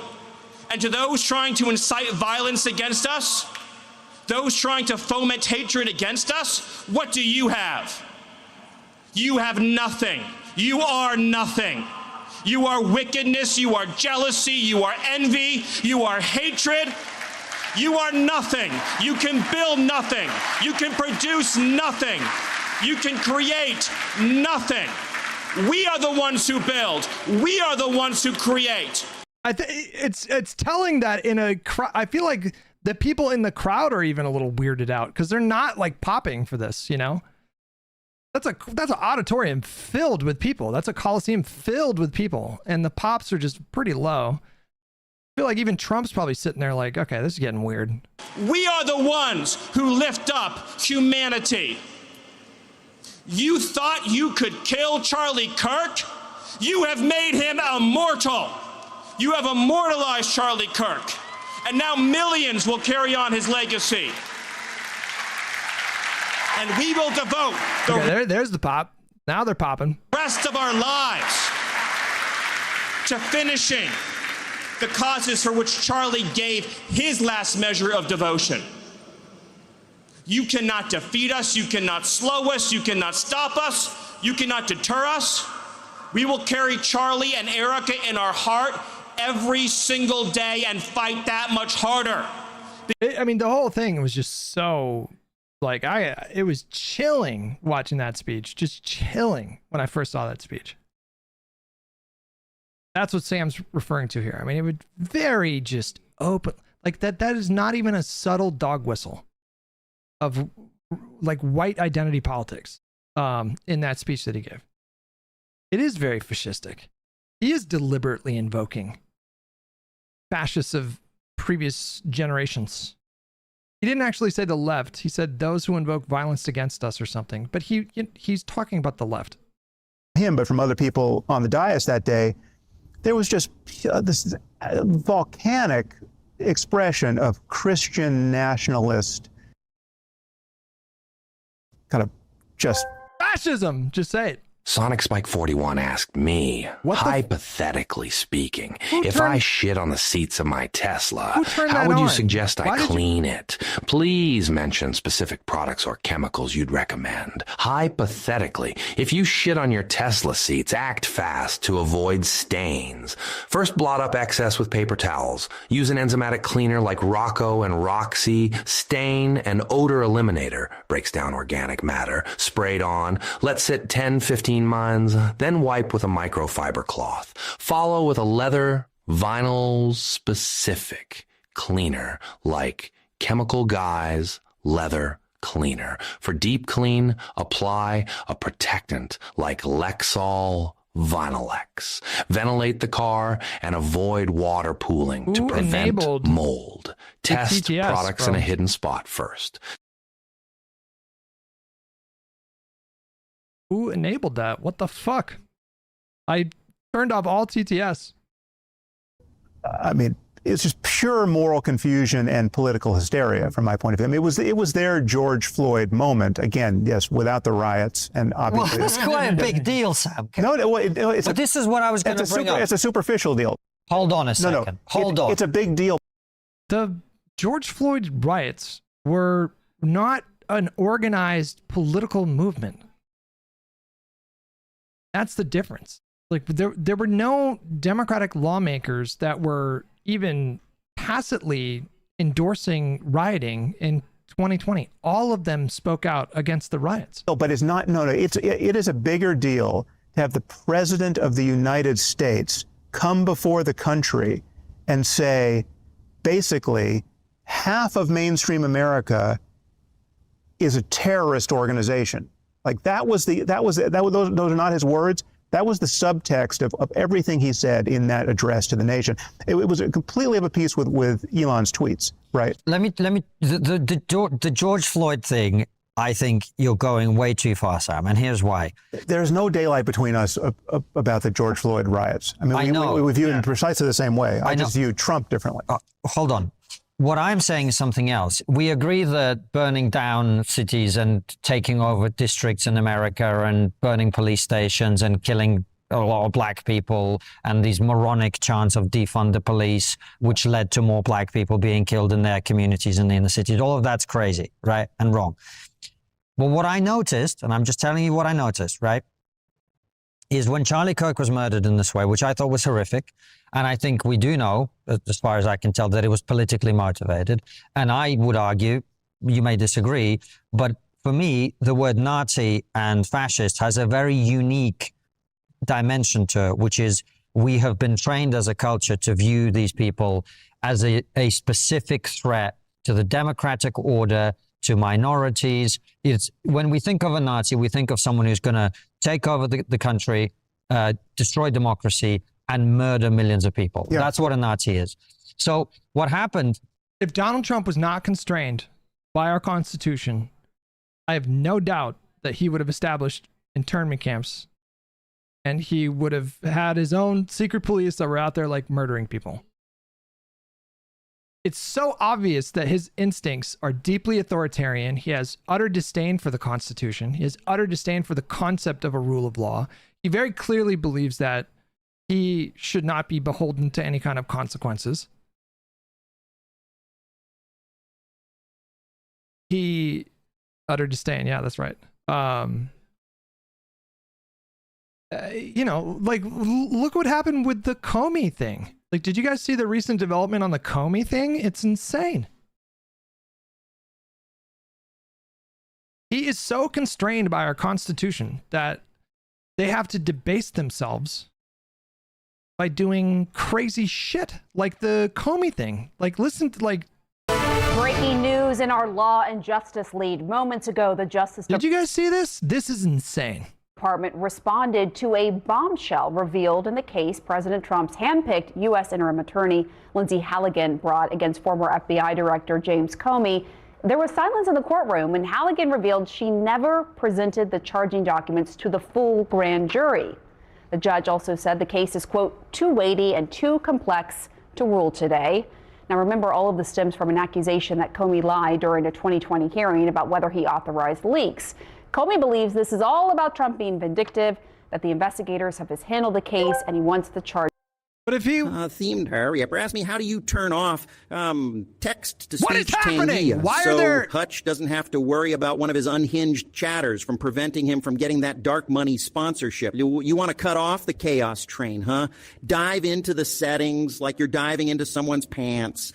Find that audio video section and tickle the toggle to turn off text-to-speech. It's like giving that feature a lobotomy so Hutch can roll in the dough without chat screwing it over. Leave the chaos to me, baby. How?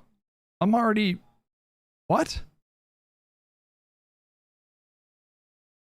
Better TTS?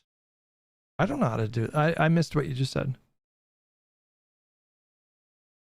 Did you see the FBI fired an agent for having a pride flag that the FBI gave them? I did see that. That's another thing too. But I'm just saying, like, our Constitution, you know, people joke about like guardrails. What are those? They're all gone. But we still very much have a Constitution. It's still very much limiting what Trump can do.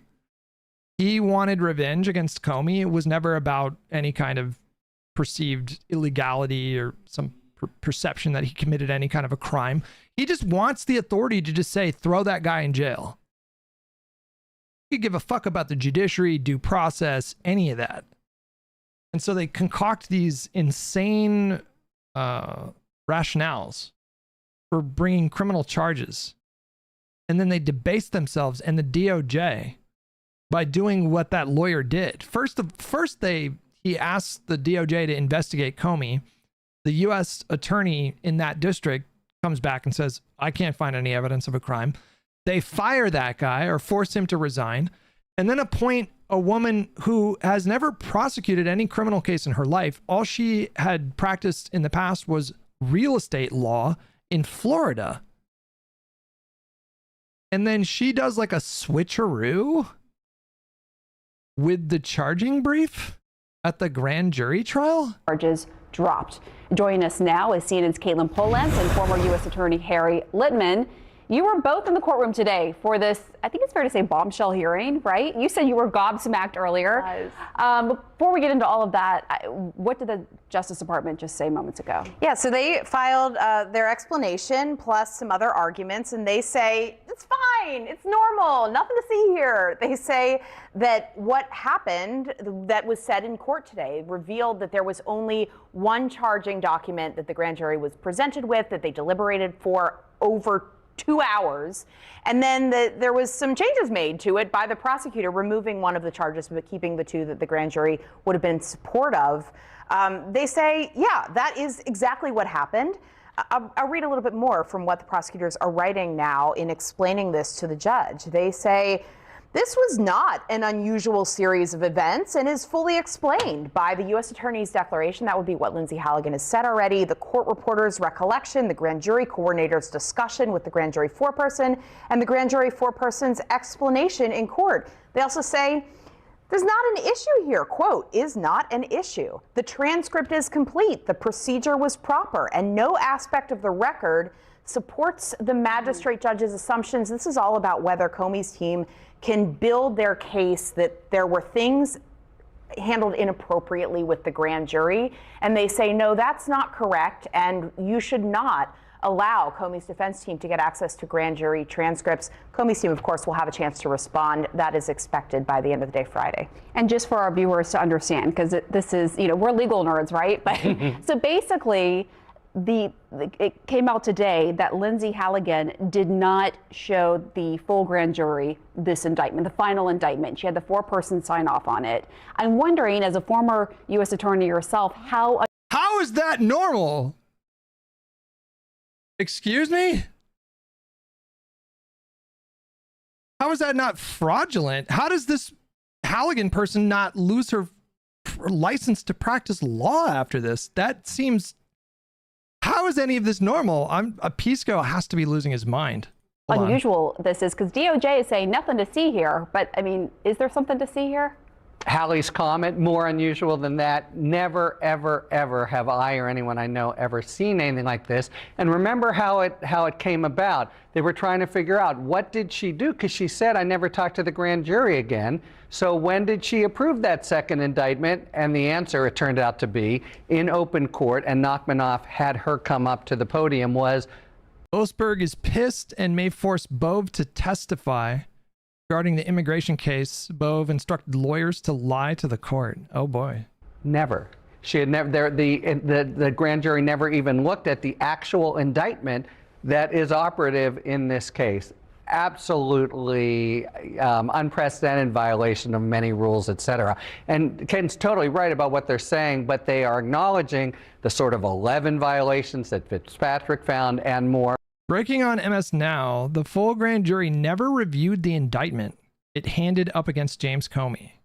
Prosecutors said that instead of presenting a new indictment after the grand jury declined to approve one of the counts, Halligan simply brought an altered version for the grand jury's foreperson to sign. Like, this is so fucking insane. Which is like, this is like another reason why I feel like the white pill is the move right now, you guys. Why it's still, I think, a smart play to be bullish on America in the face of Trump. I just think that there's so much staggering incompetence from the Trump administration, like truly staggering, that even if they wanted to do some kind of like a full-on authoritarian takeover, I don't think they have the competence to pull that off.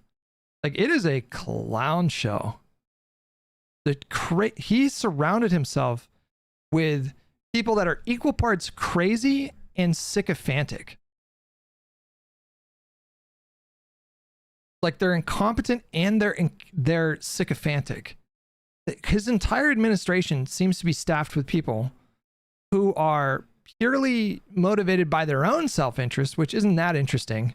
You have this eternal narcissist in Donald Trump, and then he attracts all these other narcissists that are very obviously trying to use this power that they have to springboard into like wealth and power in the future.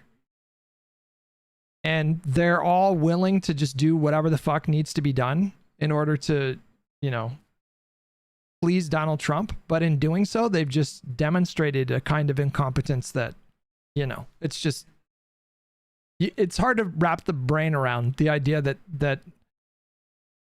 this attorney like fraudulently had these people sign like a grand jury indictment, but it seems like it was under false pretenses. Like she just did like a not so sneaky like switcheroo. It's just insane. Yeah. But they're saying, anyways, this is pretty fascistic. I mean, like the lengths that they're willing to go to try to throw Comey in jail. They don't think he committed a crime. Like, there's no way these people actually think he committed a crime. To them, it's just, you know, it's their own version of justice. I do think they're. Yeah, hold on, let me finish my point. What happened was, a lot of people on the right, and even people like you, and even people like us who are not even on the right, have been called those terms by some people. In your case, for being critical of Islam. In our case, for questioning the insanity of the left, etc. Right? In my view, that is putting a target on people's back. But the other point is, when Charlie Kirk was murdered, it was horrific for anyone really watching it and what happened. Did you worry for 1 second that there's going to be streets burning in America? Did you worry that police stations were going to be burning down? Did you worry about any of that? Because I didn't.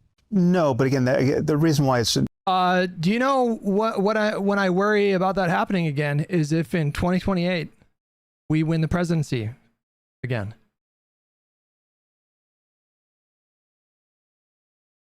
If Kamala would have won in 2024, very decent chance we would have seen something, you know, echoes of January 6th. An unfair... It's a valid point, but it's not as significant as you're making it out to seem. So, and it's of a piece with a... They're also focusing on like rioting or whatever, but like I'm more concerned about what they were trying to do in using Charlie Kirk as a martyr. Like, what were they actually trying to do with the power that they have? You know, like when you listen to Stephen Miller's speech, he was obviously looking to capitalize on Charlie Kirk's murder to push an ultra nationalist agenda. But somehow that's not as relevant as like rioters in 2020. That was not an organized political act of violence. Like the people out there that were rioting in 2020, these were not like Democratic Party diehards that were motivated by some kind of figurehead in the Democratic Party politics to...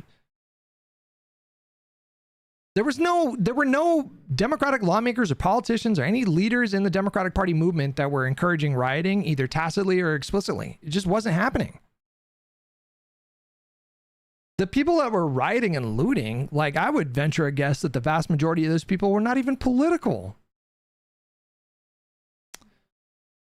That wasn't a political thing, Hutch. That was everybody trying to... Oh, I'm not going to read that. Point that many people made. Maxine Waters, give me a fucking break. Give me a break. I mean, I would agree with you that some of her rhetoric is irresponsible for a politician. But she was not encouraging people to go out and riot.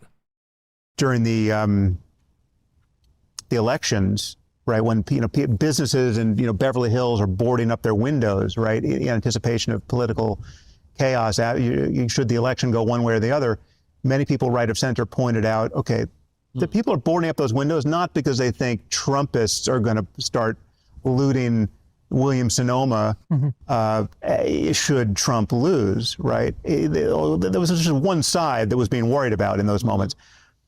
And it was indecent on some level not to notice that, right? Same point. It's just so that, yes, it is true that the left and especially the black community expresses itself in that way when the unhappiness gets dialed up to 11. What I worry about on the right is a much greater concern ultimately, and it's hardcore political violence. Because it comes from like actual political power, like the people with political power in the Republican Party. They are actively pushing like civil war. We must take up arms. Like it's coming from inside the party. That's the difference. There's this institutional push from the Republican Party right now that is rallied behind Donald Trump. The Elon examples from earlier are, Elon is a very powerful player now in Republican Party politics. He's incredibly powerful. He's not even a politician, but he's insanely influential. And he was out there talking about how like we have to do violence to like protect ourselves because one person killed Charlie Kirk. It's like, what is the worst examples that you can give from rhetoric coming from politicians is like irresponsible rhetoric that was irresponsible because it could be perceived as inciting violence. It wasn't that they were literally inciting violence, but they were using language that is probably not appropriate when like the temperature is turned up. So when Maxine Waters says, like get up in people's faces, she comes from a background of like civil rights protest, civil disobedience, getting into good trouble, that kind of a thing. And so I think her meaning is pretty obvious when she uses language like that. She wasn't encouraging people to like do violence against the Trump administration. But it was irresponsible language because it could be perceived that way. Like, what are the worst examples from Democratic Party politicians in terms of quote unquote like inciting violence? What's the worst that you could come up with? Now, I guarantee you nothing comes close to what Donald Trump and Elon Musk and every fucking right-wing influencer these days just say every day. They just very explicitly talk about or frame things in a way that contributes to a climate of political violence in ways that you never see from the Democratic Party. Like it never even gets close to that. Like Timothy McVeigh style, truck bomb violence and real militias, really committed and trained people who have been training for years, some of whom are Nazis, right? I mean, they're not German Nazis, but they're neo-Nazis. There's much more of that on the right. When you look at just the fringes of gun culture, and again, this all predates this moment. I mean, we could have had this conversation 10 years ago. Mm-hmm. There's much more, the powder keg of real political violence and civil unrest in this country that is consequential. It's not just looting and burning, but like, you know, it's your AR-15s that you've been polishing for years and training on for years, and you've got 10,000 rounds of ammunition already stored for this purpose. Those people are right of center. Right, and that is it not telling that you had to go back to Timothy McVeigh? I mean, that's what the 19. No. You don't need to go back to Timothy McVeigh. I mean, that was like the most deadly terrorist attack committed by like an American. But the FBI has been saying for over a decade now that the number one threat of domestic terrorism is from like right-wing, like anti-government, oftentimes white supremacists, like militia types. Those are the people that they're most concerned about. I think the Trump administration, they've shifted their focus obviously to like Antifa, who, to my knowledge, there was the one Antifa guy that killed a couple cops, right? That happened like this year. Was it last year in Washington or something like that? Well, no, there are other. That's just the big one. There are other examples of, I mean, even just in this recent cycle. And this is the thing that was so dishonest about Trump's address to the nation. He talked about political violence and political assassination as though it was well established that it was only a left-wing thing. But even with Kirk's assassination, it's still, in recent memory, has been more of a right-wing thing. I mean, there's just simply more incidents of right-wing political violence, including assassination or attempted assassination. CSIS. What is this? What is CSIS? What is that? CSIS. Terrorism Assessment 2025. What is this? CISS. What is this? Center for Strategic International Studies. Global Terrorism Threat Assessment 2025. What is CISS? What the fuck is this? Mark Harmon was also very good in CISS or CSIS. I'm saying it wrong. I actually met him. They filmed part of a movie right outside our house when I was growing up. Very random. What is the Center for Strategic International Studies?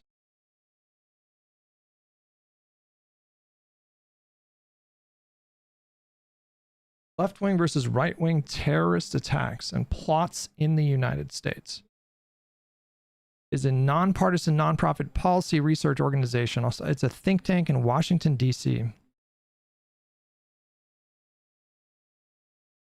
Founded in 1962. Gotcha. Osbadani with $2. Oh, how we've all forgotten Cliven Bundy. Wasn't he the guy that was like the anti-government guy, right? They had like an anti-government compound or whatever, and there was like a month-long standoff or something. It was in Oregon or New Mexico, somewhere on the West Coast.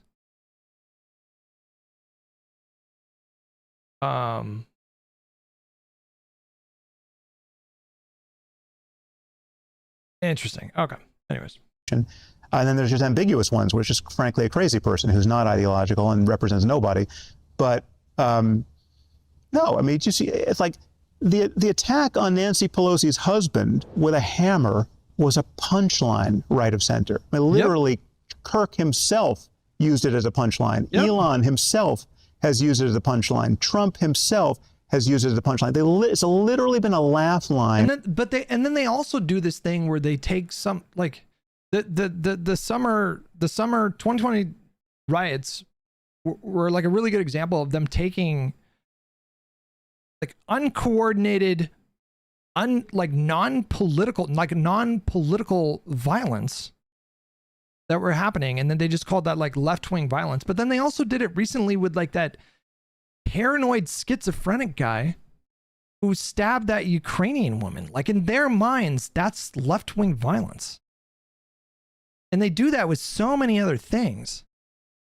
And so when they look at the country and they look at the world, they just see like left-wing violence everywhere. And they're so incredulous when you point out to them that the right-wing violence has been consistently like such a bigger threat for fucking decades. And for all three of them, this guy was almost killed with a hammer by a guy who is somewhat ideological, also probably crazy, but certainly right of center, who was planning to torture Nancy Pelosi should she be home, right? This was not funny. And again, that level of callousness and recklessness and cruelty that you're worried about in using a term like Nazi indiscriminately. Or fascist. So much, there's been a fire hose of that on the right, right? Yes, there are people on the left who are dangerous idiots, I will be the first to admit, but it is different when it's coming from the Oval Office. It's different when it's coming from people. It's like for every one of those people who, the Gen Z maniacs who made a video celebrating John Doe, you've had some horrible takes in my chat today. You're saying the guy who attacked Paul Pelosi was a left-wing environmentalist. He wasn't a righty. Bro, do you understand he was a QAnon supporter who was okay, hold on. John, I want you to answer me, because the guy told a court and told law enforcement why he was there that night. Do you know what he told them?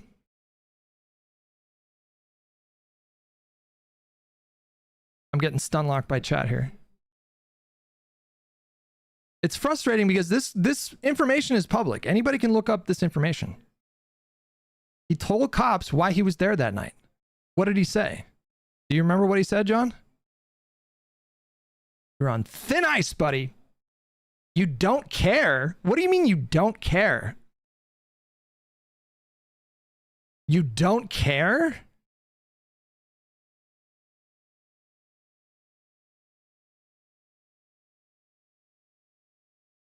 That blows my mind. You don't care.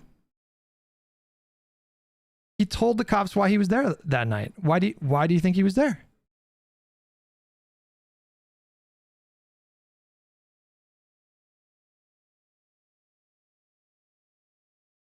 That's insane to me. You don't care? He said it was because he believed that Joe Biden stole the election.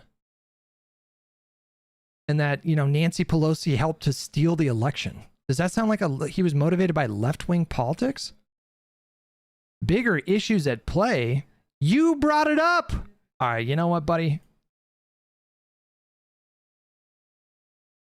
Fucking done with you, bro. What an idiotic thing to say. Talk about shifting the goalpost.